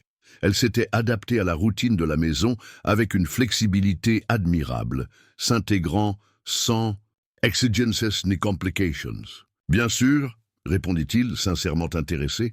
Quelles conditions? Je veux que nous commencions par le réfectoire social Sainte-Isabelle. Ces enfants ont besoin de plus que de la nourriture. Ils ont besoin de la même chose qu'Alexandre. À trouver là-bas, un endroit où se sentir vus et valorisés pour ce qu'ils sont, et non pour ce qu'on attend d'eux. Xavier sourit, de ce sourire que Carmen avait appris à reconnaître comme sincère, très différent de celui qu'il affichait sur les photographies d'entreprise ou dans les interviews télévisées. C'était un sourire qui arrivait à ses yeux, adoucissant les lignes de tension que sa profession avait gravées prématurément sur son visage. « Considérez cela comme fait, » répondit-il simplement, tendant sa main pour serrer celle de Carmen, scellant ainsi un pacte qui changerait bien plus de vie que quiconque d'eux ne pouvait l'imaginer à ce moment-là. Alexandre, qui s'était concentré sur la découpe de sa tartine en triangle parfaitement symétrique, leva les yeux et regarda alternativement Carmen et son père. Bien qu'il n'ait pas suivi la conversation consciemment, il sembla percevoir l'importance du moment, l'énergie spéciale qui remplissait la pièce. « On va aider d'autres enfants ?» demanda-t-il avec cette précision occasionnelle qui surprenait toujours ceux qui ne le connaissaient pas bien. « Oui, chérie, » confirma Carmen. « On va aider beaucoup d'enfants à trouver leur propre mamie. » Et ainsi, ce qui avait commencé comme une rencontre fortuite dans un réfectoire social était sur le point de se transformer en un mouvement qui changerait la vie d'innombrables enfants et personnes âgées dans toute la France. Les mois suivants furent un tourbillon d'activités. La docteure Leclerc et son équipe observèrent et documentèrent méticuleusement l'interaction entre Carmen et Alexandre, identifiant les éléments clés de ce qu'ils commencèrent à appeler dans leur rapport technique la méthode mamie. Ils notaient méticuleusement comment Carmen adaptait intuitivement sa communication au niveau de réceptivité d'Alexandre, comment elle utilisait le langage corporel et les expressions faciales pour transmettre la sécurité, comment elle intégrait des éléments sensoriels dans les activités quotidiennes et comment elle structurait le temps en fournissant une routine prévisible mais non rigide. Carmen se sentait parfois comme un spécimen sous le microscope, un peu mal à l'aise avec autant d'attention académique. « Je ne fais rien d'extraordinaire », insistait-elle quand les chercheurs s'émerveillaient devant certaines de ses interactions avec Alexandre. « Je réponds simplement à ce que je vois, comme le ferait n'importe quelle mamie attentive. Mais la passion de tous pour aider plus d'enfants, comme Alexandre, lui donnait la force de continuer, de surmonter cette réserve française naturelle qui la faisait fuir le rôle vedette et l'attention. Parallèlement, Xavier avait mis tout le poids de son influence et de ses ressources entrepreneuriales derrière le projet. Il engagea une équipe spécialisée dans les programmes sociaux, établit une structure juridique claire pour la fondation et commença à collecter des fonds auprès de ses contacts dans le monde des affaires. La réponse fut extrêmement positive. Nombreux étaient les puissants dirigeants et entrepreneurs qu'il connaissait et qui avaient dans leur famille des personnes ayant des besoins particuliers et comprenaient l'urgence et la pertinence du projet. Le projet pilote commença, tel que Carmen l'avait demandé, au réfectoire social Sainte-Isabelle. Xavier non seulement finança une rénovation complète des locaux, les transformant en un espace plus accueillant, accessible et adapté sensoriellement, mais établit également un programme pour identifier les femmes âgées de la communauté, ayant un talent naturel pour se connecter avec des enfants ayant des besoins particuliers. Le processus de sélection fut développé conjointement par Carmen et la docteure Leclerc. Ils ne cherchaient pas nécessairement des femmes ayant une formation spécifique, mais celles qui montraient des qualités innées, une patience infinie, Une capacité d'observation aiguë, dépourvue de jugement hâtif, une empathie sincère, et cette qualité difficile à définir, mais immédiatement reconnaissable, que Carmen appelait simplement « cœur ouvert ». Les candidates sélectionnées recevaient alors une formation complète, une combinaison de connaissances de base sur divers troubles du développement dispensés par des spécialistes, des techniques de communication adaptées, la création d'environnements sensoriellement adaptés, la préparation d'aliments spécialement conçus pour les enfants ayant des sensibilités particulières et, le plus important, un accompagnement constant de la part de Carmen qui transmettait sa sagesse intuitive qui, combinée à la formation professionnelle fournie par l'équipe de la Dr Leclerc, créait une approche unique et puissante. Le changement au réfectoire fut notable en quelques semaines. Ce qui n'était auparavant qu'un lieu où recevoir un repas chaud se transforma en un espace de guérison et de connexion. Des enfants qui avaient été étiquetés comme difficiles ou problématiques commencèrent à s'épanouir sous les soins de ces mamies professionnelles, comme on les appelait affectueusement. Des mères qui auparavant mangeaient en silence, accablées par le poids d'élever seuls des enfants ayant des besoins particuliers, trouvèrent une communauté de soutien, un lieu où elles n'avaient pas besoin d'expliquer ou de s'excuser constamment. C'est comme s'il y avait un réseau invisible de compréhension, commenta Marie, l'ancienne coordinatrice du réfectoire, maintenant directrice du programme élargi. Quelque chose a fondamentalement changé dans l'énergie de ce lieu. Après-midi d'automne particulièrement doré, pendant que Carmen supervisait le nouveau programme au réfectoire, elle reçut une visite inattendue. C'était Sophie, sa fille, avec Paul, son petit-fils. « Maman, pourquoi ne m'as-tu pas raconté l'ampleur de tout ça ?» demanda Sophie, clairement impressionnée en voyant la transformation de l'endroit. « Quand tu m'as parlé de la fondation, j'ai pensé que ce serait quelque chose de petit, local. » Carmen haussa les épaules de ce geste qui lui était propre. « Cela a grandi presque sans que je m'en rende compte, » répondit-elle avec une sincère humilité.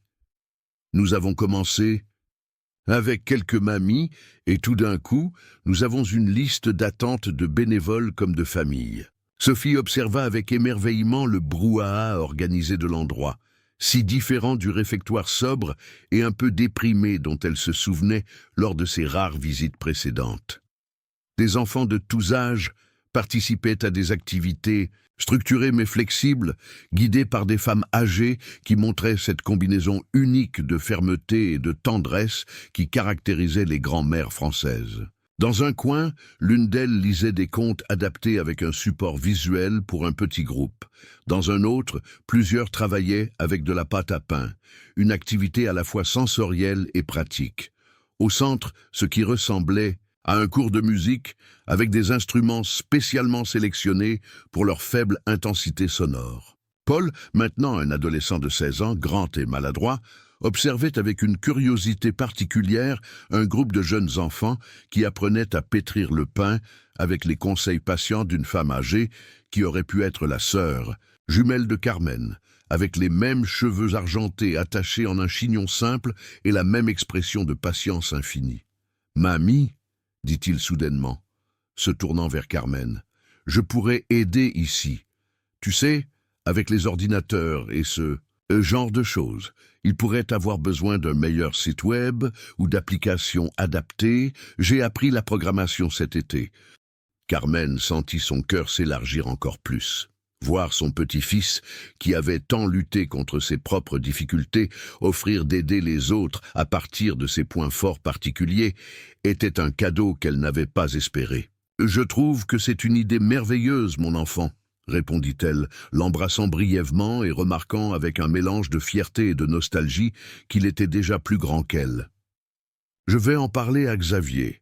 Je suis sûr que nous trouverons une place parfaite pour toi dans le projet. » Le programme « Le souffle de mamie » commença à attirer l'attention des médias nationaux presque par accident. Une journaliste du journal Le Monde, dont le neveu était l'un des enfants bénéficiants du programme, écrivit un article émouvant mais rigoureux sur l'initiative. Au début, comme on pouvait s'y attendre, les titres se concentraient sur Xavier Moreau, le magnate de la technologie qui finançait le projet, en se concentrant sur l'angle du millionnaire au grand cœur qui était attrayant pour les lecteurs. Mais bientôt, Carmen et les autres mamies devinrent les véritables protagonistes. Leurs histoires personnelles, leur sagesse née de l'expérience, leur capacité à entrer en contact avec des enfants que de nombreux professionnels avaient qualifiés de cas difficiles ou de mauvais pronostics, capturèrent l'imagination du public d'une manière qu'aucune campagne publicitaire payée n'aurait pu obtenir. Une importante émission de télévision demanda à les interviewer en prime time. Carmen, naturellement réticente à la célébrité et à l'exposition publique, refusa initialement. Non par timidité, mais par la ferme conviction que le programme ne devait pas dépendre de personnalités individuelles, mais se consolider comme un modèle durable à long terme. Ce fut Alexandre qui la convainquit, dans une de ces conversations surprenantes qu'ils avaient occasionnellement, où la sagesse semblait émaner de l'enfant à l'adulte plutôt que dans le sens traditionnel. Si tu passes à la télé, plus d'enfants pourront avoir une mamie comme toi, lui dit-il, avec cette logique simple mais profonde qu'il avait développée. Et plus de mamies sauront qu'elles peuvent être importantes, et pas seulement vieilles. Cette dernière phrase, prononcée sans aucune intention de provoquer des réactions émotionnelles, toucha quelque chose de profond en Carmen. Combien de femmes âgées comme elle se sentaient invisibles, reléguées à un rôle marginal dans une société qui idolâtrait la jeunesse et la productivité économique? Combien gardaient en elles des trésors de patience, d'amour inconditionnel et de sagesse pratique que personne ne valorisait? Tu as raison, mon enfant, concéda Carmen, embrassant le front d'Alexandre. Parfois, les plus sages sont ceux qui ont le moins d'années. L'interview fut diffusée en heure de grande écoute un jeudi de novembre. Carmen, vêtue de simplicité mais d'élégance, elle avait accepté, après beaucoup d'insistance, d'étrenner un nouveau tailleur pour l'occasion, bien qu'elle ait catégoriquement refusé de se maquiller au-delà d'un discret rouge à lèvres, captiva le public avec son authenticité et son bon sens. Elle parla non pas de la théorie, mais de l'expérience vécue, tant avec son petit-fils Paul qu'avec Alexandre et les dizaines d'enfants qui faisaient désormais partie du programme. Elle expliqua comment la nourriture pouvait être un pont vers le cœur d'un enfant, comment la patience infinie était le meilleur cadeau qu'une personne âgée pouvait offrir, et comment, parfois, le silence partagé disait plus que 1000 mots de réconfort ou d'instruction. Nous, les mamies, avons un super pouvoir, commenta-t-elle avec un sourire timide mais sincère. Nous avons vécu suffisamment longtemps pour savoir que la précipitation ne sert à rien d'important, que chaque enfant a sa propre horloge intérieure, et que notre travail n'est pas de les faire courir plus vite, mais de les accompagner à leur rythme en célébrant chaque pas, aussi petit soit-il. Lorsque l'intervieweuse lui demanda ce qu'il fallait pour être une mamie professionnelle dans le programme, Carmen répondit avec son mélange caractéristique d'humilité et de détermination. Il ne faut rien d'extraordinaire. Juste un cœur qui peut encore s'élargir, des oreilles qui écoutent sans juger, des mains qui savent à la fois tenir et lâcher au bon moment, et la conviction profonde que chaque enfant, quelles que soient ses difficultés ou ses diagnostics, a quelque chose de précieux et d'unique à offrir au monde. La réponse fut immédiate et accablante. Le téléphone de la Fondation, géré par une petite équipe administrative dirigée par Marie, ne cessa de sonner pendant des jours. Des femmes âgées de toute la France se proposèrent comme bénévoles, beaucoup avec des histoires personnelles de petits-enfants, de neveux ou d'enfants ayant des besoins particuliers. Des familles avec des enfants dans des situations similaires demandèrent des informations sur la façon d'accéder au programme. Des entrepreneurs, inspirés par l'exemple de Xavier Moreau, voulaient participer au financement, offrant aussi bien des espaces physiques que des équipements technologiques adaptés. Xavier, voyant le potentiel et le besoin réel qui existait, au-delà de Paris, décida d'étendre le programme avec une rapidité que Carmen trouvait parfois vertigineuse, mais nécessaire. Il établit de nouveaux centres à Marseille, Lyon et Toulouse, toujours avec le même modèle, des femmes âgées de la communauté, spécifiquement formées, offrant non seulement de la nourriture physique mais aussi émotionnelle aux enfants qui en avaient désespérément besoin.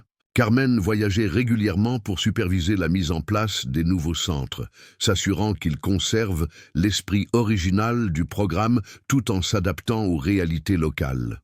Ces voyages, qui auraient été épuisants pour beaucoup, de personnes de son âge, semblaient la revitaliser. Elle revenait avec de nouvelles idées, des anecdotes émouvantes et un sens renouvelé du but. Dans chaque ville, elle s'émerveillait de la façon dont le modèle s'adaptait aux particularités culturelles locales, sans perdre son essence. À Marseille, les mamies intégraient des éléments de la tradition provençale, des chansons enfantines spécifiques aux recettes traditionnelles. À Lyon, les jardins partagés devinrent une partie intégrante du programme, profitant de la riche tradition agricole de la région et de la fertile vallée du Rhône. À Toulouse, la musique occitane adaptée était utilisée comme outil thérapeutique, avec des résultats surprenants chez les enfants qui répondaient à peine à d'autres stimuli. C'est comme si le programme avait une vie propre, commenta Carmen à Xavier après son retour de Lyon, où elle avait passé une semaine entière à aider à établir le nouveau centre. Il s'adapte et grandit de manière que je n'aurais jamais imaginée. Xavier acquiesça, avec une expression qui mêlait satisfaction et une certaine stupéfaction. Habitué à planifier méticuleusement chaque aspect de ses affaires, il trouvait fascinante la façon organique dont le souffle de mamie évoluait, répondant à des besoins réels plutôt qu'à des plans préétablis. C'est parce que c'est né du cœur et non d'une stratégie d'entreprise, répondit-il, et parce qu'il y a la bonne personne pour le guider. Un jour, alors qu'elle revenait d'un de ses voyages, Carmen trouva Alexandre qui l'attendait à l'entrée du manoir avec un dessin à la main. En près de 12 mois qu'elle travaillait avec lui, les progrès de l'enfant avaient été notables. Il avait toujours ses particularités, ses moments de surcharge sensorielle, ses besoins spécifiques, mais il pouvait désormais les communiquer. Il pouvait interagir de manière significative avec un cercle de plus en plus large de personnes. Le plus important, il semblait beaucoup plus à l'aise dans sa propre peau. « Je t'ai dessiné dans tous les endroits », expliqua-t-il, lui montrant une représentation colorée de nombreuses petites Carmen réparties sur une carte de la France, qu'il avait imprimée sur Internet et coloriée méticuleusement. Chaque figurine portait un tablier et était entourée de petites silhouettes qui représentaient des enfants. Carmen sentit ses yeux s'humidifier, non seulement à cause du geste en lui-même, mais aussi à cause de tout ce qu'il représentait. La capacité d'Alexandre à conceptualiser le travail qu'elle faisait, à comprendre qu'il existait un monde au-delà de son expérience immédiate, à exprimer visuellement une idée abstraite, toutes des compétences qui, selon beaucoup des premiers spécialistes qui l'avaient évalué, étaient hors de sa portée. « C'est magnifique, mon enfant, » dit-elle, l'embrassant brièvement, respectant comme toujours ses limites en ce qui concerne le contact physique. « Je vais l'accrocher dans ma chambre pour le voir chaque soir avant de dormir. » Xavier, qui observait la scène depuis la porte, s'approcha avec une enveloppe à la main. Son expression combinait fierté paternelle et l'émotion de celui qui a d'importantes nouvelles à partager. « Nous avons une invitation spéciale, » annonça-t-il, lui remettant l'enveloppe. Le papier était épais, de haute qualité, avec un sceau officiel qu'elle reconnut immédiatement comme étant celui de l'Élysée. « La présidente souhaite vous rencontrer. Elle est intéressée par le programme et par la manière dont il pourrait être mis en œuvre au niveau national, en le liant possiblement aux initiatives éducatives existantes. » Carmen sentit son souffle se couper. « La présidente? Mais je ne suis que... » « La femme qui change la vie de centaines d'enfants, » compléta Xavier. « Et celle qui a changé la nôtre. » Alexandre acquiesça vigoureusement, prenant la main de Carmen comme il le faisait rarement spontanément. « Ma mamie Carmen va voir la présidente. » dit-il avec une fierté évidente. Tu vas lui parler des enfants comme moi, n'est-ce pas? De ça et des mamies comme moi, confirma Carmen, essayant d'assimiler l'ampleur de ce qui se passait. De ce que nous pouvons accomplir lorsque nous travaillons ensemble. Carmen regarda ses mains, noueuses et marquées par les années de travail. Des mains qui avaient pétri d'innombrables pains, qui avaient soigné des blessures avec de l'eau oxygénée et des baisers, qui avaient soutenu des enfants dans les moments d'angoisse et célébré leur succès avec des applaudissements enthousiastes.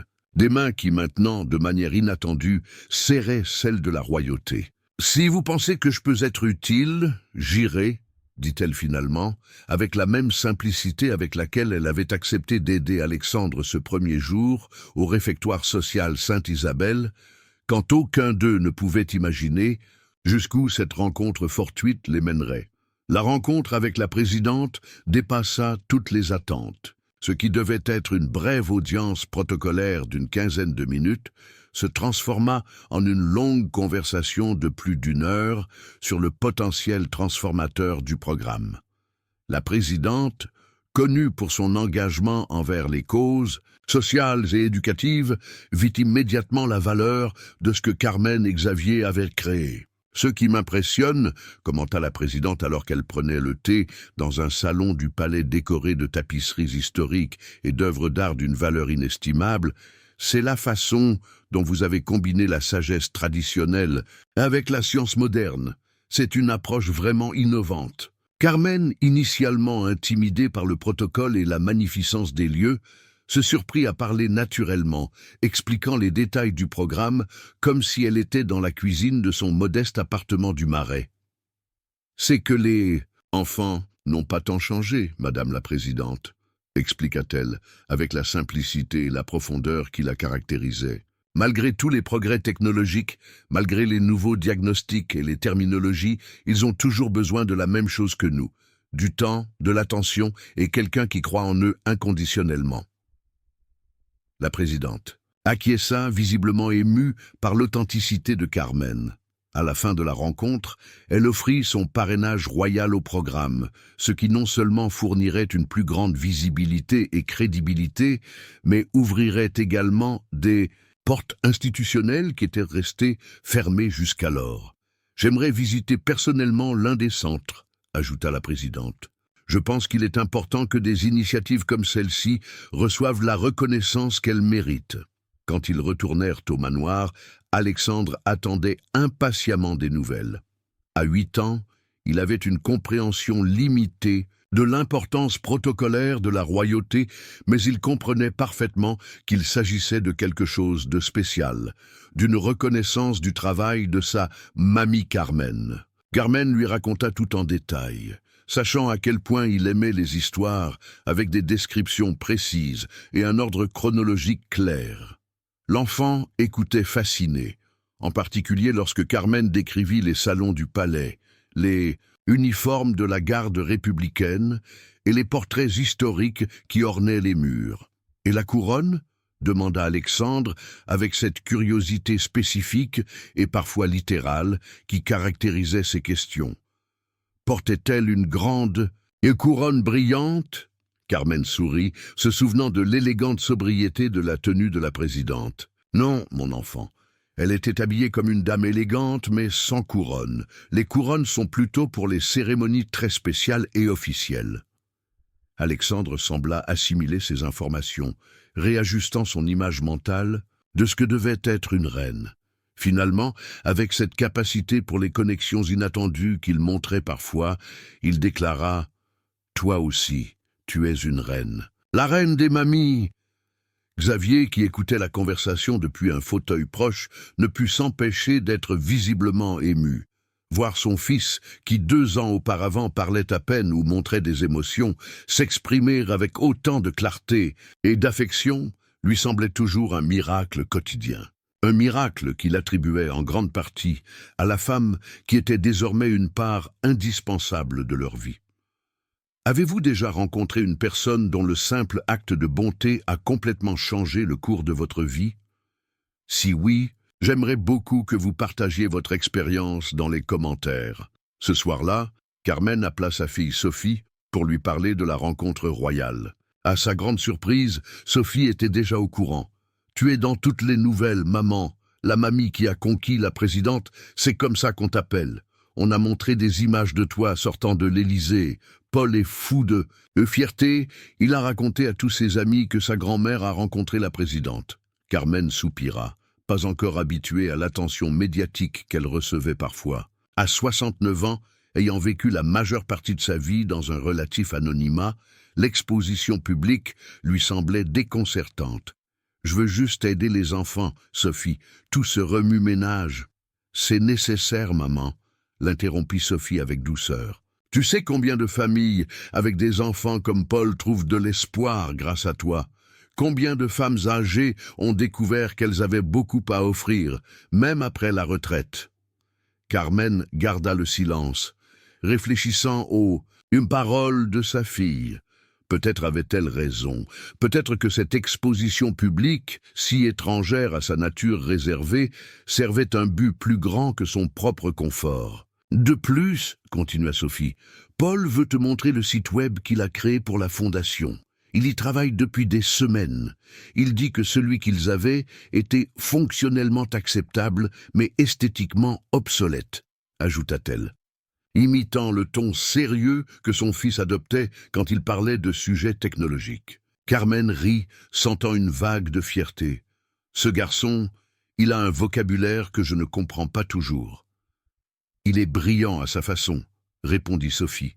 « Comme eux tous, si on prend le temps d'écouter et d'observer. » Le programme continua de s'étendre avec l'impulsion du parrainage royal. De nouveaux centres furent inaugurés dans des villes plus petites, Bordeaux, Nantes, Montpellier, Grenoble.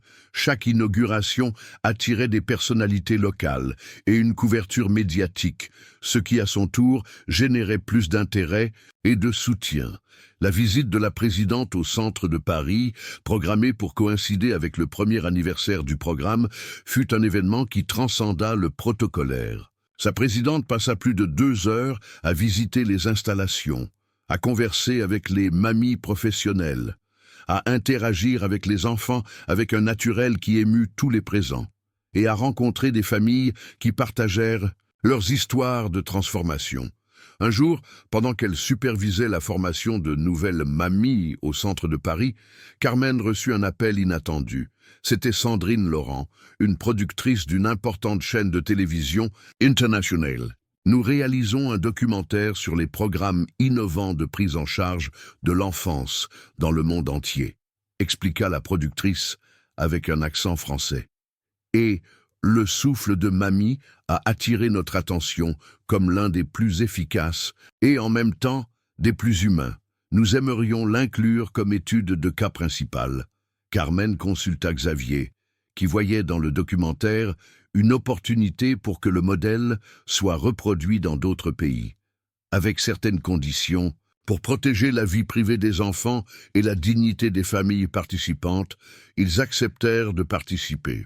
L'équipe de tournage, dirigée par un documentariste britannique primé, passa 1 mois à documenter le quotidien du programme. Ils suivirent Carmen dans sa routine avec Alexandre, filmèrent les séances de groupe au réfectoire social rénové, interviewèrent des familles qui avaient vu leurs enfants se transformer sous les soins des mamies professionnelles. Une des scènes les plus émouvantes eut lieu lorsqu'une des mères, Élise, partagea comment sa fille, Laure, diagnostiquée d'autisme sévère, avait commencé à communiquer après 3 mois dans le programme. « Ma fille vivait dans son propre monde complètement isolé, » expliqua Élise, la voix brisée par l'émotion, mais aussi avec la force de celle qui a enfin trouvé un chemin d'espoir. « Nous avions consulté tant de spécialistes, essayé tant de thérapies, nous nous sentions complètement perdus. Et puis nous sommes arrivés ici, presque par hasard. » Elle fit une pause, essuyant discrètement une larme. « Maintenant, quand Mamie Concha arrive, Laure court à la porte. Elle a appris à dire bonjour et au revoir. Cela peut sembler peu pour ceux qui ne comprennent pas, mais pour nous, c'est comme si nous avions récupéré notre fille. » L'équipe documenta également les projets d'expansion, Les sessions de formation pour les nouvelles mamies, les réunions de l'équipe scientifique dirigée par la docteure Leclerc, et les visites de Xavier, qui, malgré son emploi du temps chargé, était toujours profondément impliqué dans chaque aspect du programme. Le documentaire, intitulé Mains sages, Wise Hands, dans sa version internationale, sorti 6 mois plus tard dans un prestigieux festival de cinéma documentaire à Amsterdam. Carmen assista à la projection accompagnée de Xavier et, à la surprise de tous, de Alexandre, qui insista pour être présent malgré son inconfort habituel avec les lieux bruyants et fréquentés. Pour préparer l'enfant à l'expérience, Carmen et l'équipe thérapeutique avaient développé un plan détaillé. Ils visitèrent la salle de cinéma vide la veille pour le familiariser avec l'espace, lui fournir des écouteurs spéciaux qui réduisaient le bruit ambiant mais permettaient d'entendre le documentaire, réservèrent des sièges au fond d'une rangée près de la sortie au cas où il aurait besoin d'une pause, et emmenèrent avec eux ces objets réconfortants habituels. L'ovation à la fin de la projection dura plusieurs minutes. Carmen, submergée par l'émotion, put à peine prononcer quelques mots de remerciement lorsqu'elle fut invitée sur scène. Ce fut Alexandre qui, de manière inattendue, prit le micro et qu'on lui offrait. « Ma mamie Carmen m'a appris qu'il est bon d'être différent », dit-il avec sa voix claire, bien que quelque peu monotone, typique des enfants avec sa condition. « Et que nous méritons tous que quelqu'un nous aime ainsi, différent. Avant, j'étais très seul ici, ajouta-t-il, se désignant la tête. Maintenant, j'ai un pont pour sortir quand je veux, et revenir quand j'en ai besoin. Il n'y eut pas un œil sec dans la salle. Cette métaphore du pont, aussi simple que profonde, capturait parfaitement l'essence du programme. Il ne s'agissait pas de normaliser les enfants ou de les forcer à entrer dans un moule prédéterminé, mais de créer des connexions qui respectaient leur individualité tout en leur offrant un accès au monde partagé. Le documentaire généra un intérêt international immédiat. Des demandes d'informations arrivèrent de France, d'Italie, du Royaume-Uni, des États-Unis, d'Argentine, du Mexique, d'Australie. Des organisations dédiées à l'enfance voulaient adapter le modèle à leur réalité locale. Des universités demandèrent à Carmen de donner des conférences sur sa méthode, qui commençait déjà à être étudiée dans les facultés de psychologie, d'éducation et de travail social. « C'est fou !» commenta Carmen à Xavier un soir, alors qu'il regardait Alexandre jouer dans le jardin avec Paul, qui était devenu une sorte de grand frère pour lui.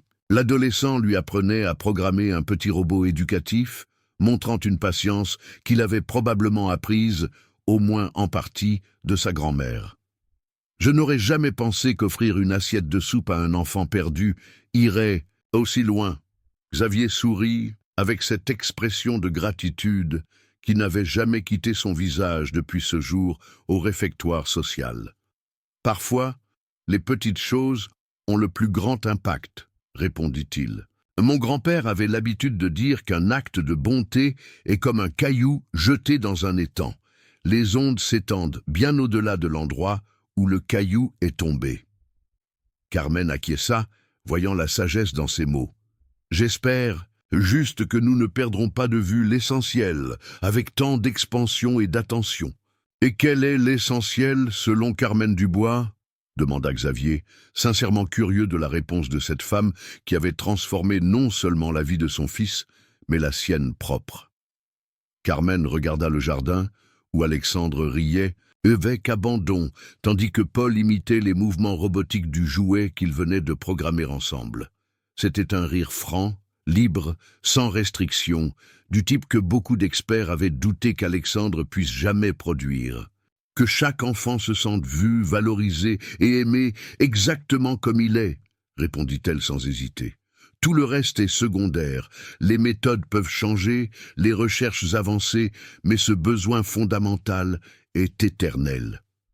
Cet automne-là, quand Alexandre commença à fréquenter une école ordinaire avec un soutien spécialisé, ce qui semblait impossible 2 ans auparavant, Carmen prit une décision qui surprit beaucoup de monde. Malgré les protestations de Xavier, Elle retourna dans son petit appartement du Marais. « Mais pourquoi ?» demanda Xavier déconcerté. Ce n'était pas une question d'argent. Il lui avait offert à plusieurs reprises de lui acheter un appartement plus confortable et moderne, si elle préférait vivre seule. « Tu as une chambre ici, Alexandre a besoin de toi. » Carmen prit les mains de cet homme qui était passé d'un entrepreneur distant à un père complètement impliqué, un ami cher et un allié dans sa mission.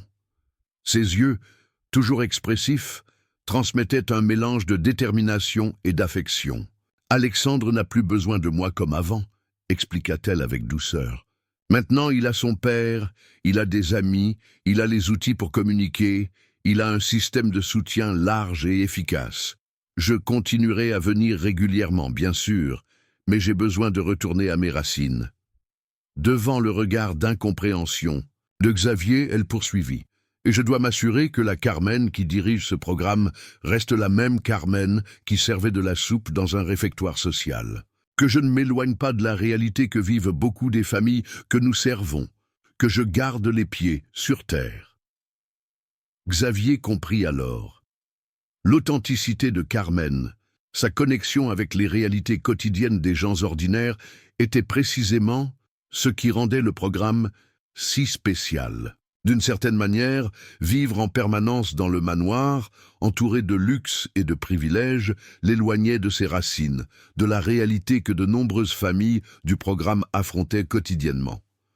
De plus, ajouta Carmen avec un sourire espiègle, « mes voisins me manquent, et eux aussi. J'ai besoin de mes parties de jeux de société avec Berthe et Dolores, de ma messe du dimanche à la paroisse du quartier, de mes conversations avec le primeur qui me garde les meilleurs oranges. » Néanmoins, Carmen continuait à rendre visite régulièrement au manoir des Moreau.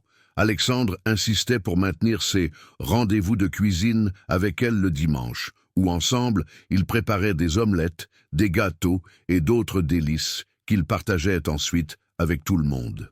Ces séances étaient devenues une tradition sacrée, un moment de connexion qui allait au-delà de la nourriture. C'était un espace où Alexandre pratiquait ses compétences sociales, apprenait des séquences et des processus et expérimentait le plaisir du travail collaboratif. Un de ces dimanches, pendant qu'il battait des œufs pour une tarte aux pommes, en suivant méticuleusement une recette écrite et illustrée spécialement pour lui, Alexandre posa une question qui prit Carmen au dépourvu. « Mamie Carmen, qu'est-ce qui va se passer avec tous les enfants quand tu iras au ciel ?» La question, formulée avec cette innocente innocence enfantine, laissa Carmen momentanément sans voix. À 70 ans, c'était une question qu'elle s'était posée dans l'intimité de ses prières nocturnes, mais jamais de manière aussi directe et explicite. « Eh bien, mon enfant, répondit-elle finalement, prenant son temps pour trouver les mots justes, j'espère que d'ici là, nous aurons appris à beaucoup d'autres mamies à faire ce que je fais.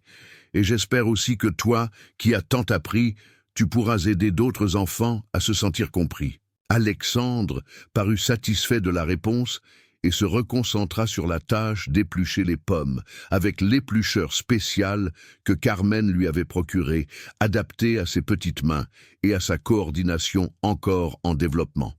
Mais cette question resta gravée dans l'esprit de Carmen pendant des jours.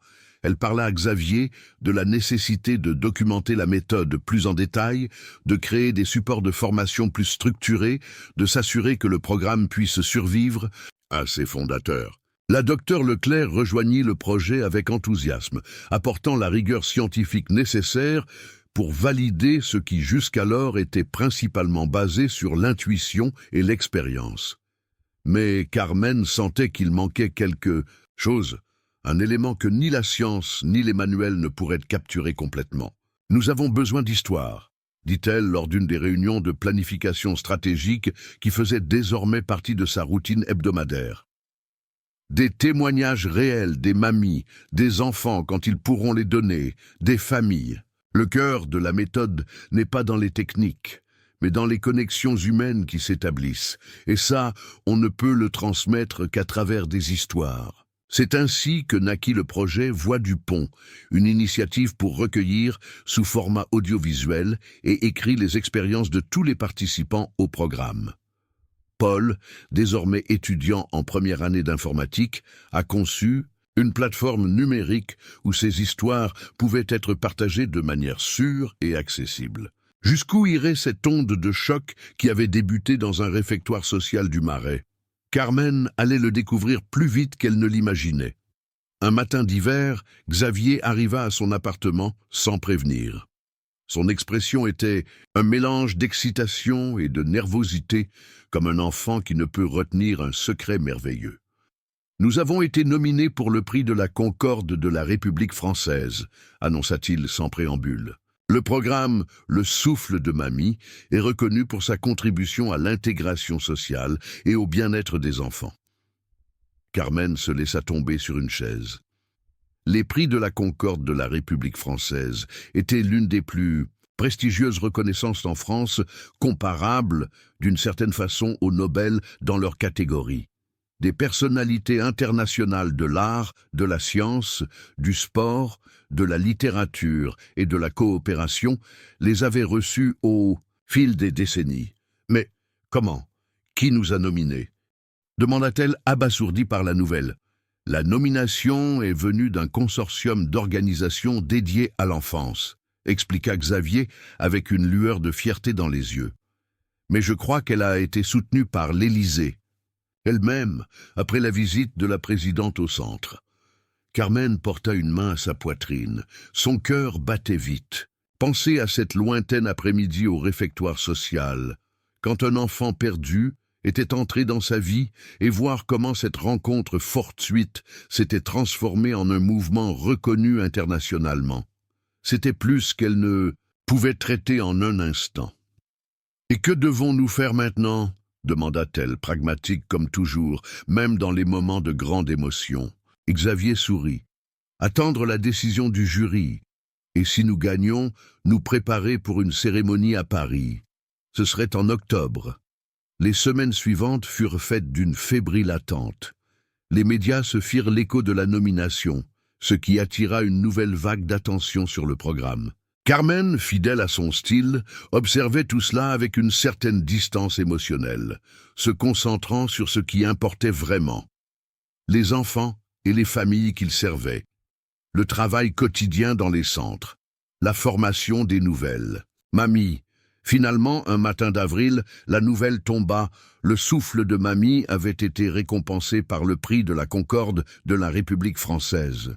La notification officielle soulignait son approche innovante qui reprend les valeurs traditionnelles de soins et les combine avec les connaissances scientifiques modernes, créant des ponts intergénérationnels et donnant de la visibilité et un but à un secteur de la population souvent marginalisé, nos aînés. La cérémonie au Théâtre du Châtelet à Paris, en octobre de cette année-là, fut un événement que Carmen n'aurait jamais imaginé pour elle-même.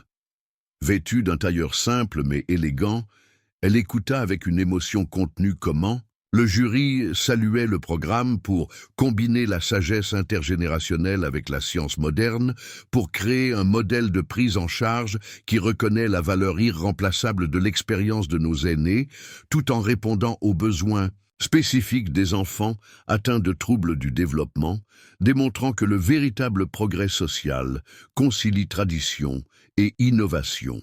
Quand vint le moment de recevoir le prix, Carmen monta sur scène, accompagnée de Xavier et, à la surprise générale, d'une silhouette mince qui la suivait de près, Alexandre, vêtu d'un petit costume qui le faisait paraître plus grand, mais avec le même regard intense et curieux que Carmen avait appris à aimer. Pour l'enfant, qui avait maintenant presque 9 ans, ils avaient soigneusement préparé cette expérience, avec des visites préalables au théâtre, des explications détaillées de ce qui se passerait et son kit d'urgence sensorielle, discrètement, gardé dans la poche de Xavier.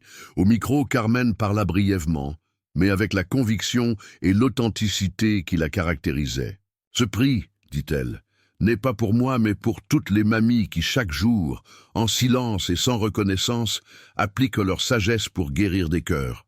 Pour toutes les mères et pères qui se battent sans relâche pour leurs enfants différents, et pour tous les enfants qui, comme Alexandre, nous montrent qu'il existe de nombreuses façons valables de voir et de sentir le monde, toutes précieuses, toutes nécessaires pour une société véritablement riche et diverse. Elle regarda directement Alexandre, qui souriait timidement de sa place sur scène. « Mon enfant, continua-t-elle, la voix légèrement brisée par l'émotion, tu m'as appris que parfois les anges arrivent sous la forme d'enfants perdus. Et tu m'as permis de trouver un but quand je croyais que ma vie utile était terminée. Tu m'as rappelé qu'on n'est jamais trop vieux pour servir, pour apprendre, pour s'émerveiller. » L'ovation fut assourdissante. Au premier rang, la présidente de la République française applaudissait avec une émotion sincère. Dans le public, des dizaines de mamies professionnelles, venues de tous les coins de la France, partageaient ce moment de reconnaissance collective. Le lendemain matin, les journaux mettaient de l'accent non seulement sur le prix, mais aussi sur le fait sans précédent qu'un enfant atteint de troubles du développement ait participé à la cérémonie. « Inclusion en action », titrait l'un des journaux les plus importants, avec une photographie d'Alexandre tenant la main de Carmen sur scène. L'image devint rapidement un symbole d'un nouveau paradigme de l'inclusion, non pas comme une concession ou une charité, mais comme une reconnaissance authentique de la dignité inhérente à chaque être humain, quelles que soient ses capacités. De retour à Paris, Carmen fut accueillie comme une héroïne au réfectoire social Sainte-Isabelle, désormais transformé en centre névralgique du programme dans la capitale. Les femmes âgées, qui faisaient désormais partie du programme, l'embrassèrent avec des larmes dans les yeux. Les enfants lui avaient préparé des dessins et des chansons. Même les sans-abri qui fréquentaient le réfectoire lui offrirent leur respect par des gestes silencieux mais éloquents. Au milieu de la foule, Carmen distingua un visage connu. Marie, la coordinatrice originale du réfectoire, qui avait été présente ce jour fatidique où Alexandre était apparu perdu. « Qui l'aurait cru, hein ?» commenta Marie, l'embrassant, avec effusion. De servir de la soupe à recevoir des prix de la République. Si on me l'avait raconté il y a 3 ans, j'aurais éclaté de rire. Carmen sourit, sentant qu'elle bouclait la boucle. « La soupe est toujours ce qui compte, » répondit-elle. « Nourrir les corps et les âmes, une assiette à la fois. Tout le reste n'est qu'ornement. » Ce soir-là, assise sur son petit balcon donnant sur la place animée du Marais, Carmen contemplait l'horizon de Paris tandis qu'elle tricotait une écharpe pour Alexandre. Les toits, les antennes et les cheminées, le ciel clair d'automne. Elle pensa à Antoine, son défunt mari, et à quel point il aurait adoré voir tout ce qui s'était passé. Il aurait probablement plaisanté sur le fait d'avoir à acheter un nouveau costume pour la cérémonie, mais ses yeux auraient brillé de cette fierté silencieuse qu'il avait toujours montrée pour ses succès. Elle pensa à ses propres enfants, désormais adultes, et à ses petits-enfants. Elle pensa à Alexandre, qui à bien des égards était devenu un autre petit-fils pour elle, un qui lui avait tant appris comme elle l'avait fait pour lui. Et elle pensa aux centaines de femmes âgées qui faisaient désormais partie du programme, dont beaucoup étaient auparavant seules, certaines aux prises avec la dépression ou le sentiment d'inutilité qui accompagne souvent la retraite dans une société obsédée par la productivité. « L'enfant avait raison, » murmura-t-elle pour elle-même. « Qu'est-ce qui va se passer quand je vais aller au ciel ?» Mais maintenant, contrairement à avant, la question ne lui générait pas d'angoisse, parce qu'elle savait que le souffle de mamie ne dépendait plus seulement d'elle. C'était un mouvement, une philosophie, une approche qui avait pris racine profonde dans la société. Des centaines de femmes âgées étaient formées à la méthode. Des milliers d'enfants bénéficiaient de sa sagesse et de son amour inconditionnel. La docteure Leclerc et son équipe continuaient à enquêter et à documenter les résultats afin que les connaissances puissent être transmises aux générations futures. Ce qui avait commencé comme un geste de compassion envers un enfant perdu était devenu un héritage qui survivrait à sa créatrice. C'était, pensa Carmen pendant que ses aiguilles à tricoter se déplaçaient rythmiquement, le type d'immortalité qui comptait vraiment. Des coups à la porte interrompirent ses réflexions. C'était Xavier, avec Alexandre et une boîte de pâtisserie de la pâtisserie préférée de Carmen. « Nous avons pensé à venir prendre le goûter », expliqua Xavier, et Alexandre voulait te montrer quelque chose. L'enfant, maintenant âgé de 9 ans et considérablement plus grand que lorsqu'elle l'avait rencontré, lui tendit une enveloppe soigneusement décorée d'autocollants géométriques disposés selon un motif spécifique. Carmen l'ouvrit avec curiosité. À l'intérieur, il y avait un dessin numérique clairement fait avec l'aide de Paul. Carmen, représentée avec des détails surprenants, était entourée d'enfants de toutes les couleurs et de toutes les tailles, sous un arc-en-ciel. Chaque personnage avait quelque chose d'unique. L'un portait des écouteurs de protection, une autre utilisait un fauteuil roulant, un autre avait des traits distinctifs du syndrome de Down, et tous souriaient. « C'est l'armée des mamies », expliqua Alexandre avec sérieux. « Tu es la générale. Paul m'a aidé à le dessiner sur l'ordinateur, mais l'idée est de moi. » Carmen rit, embrassant l'enfant qui avait changé sa vie autant qu'elle avait changé la sienne.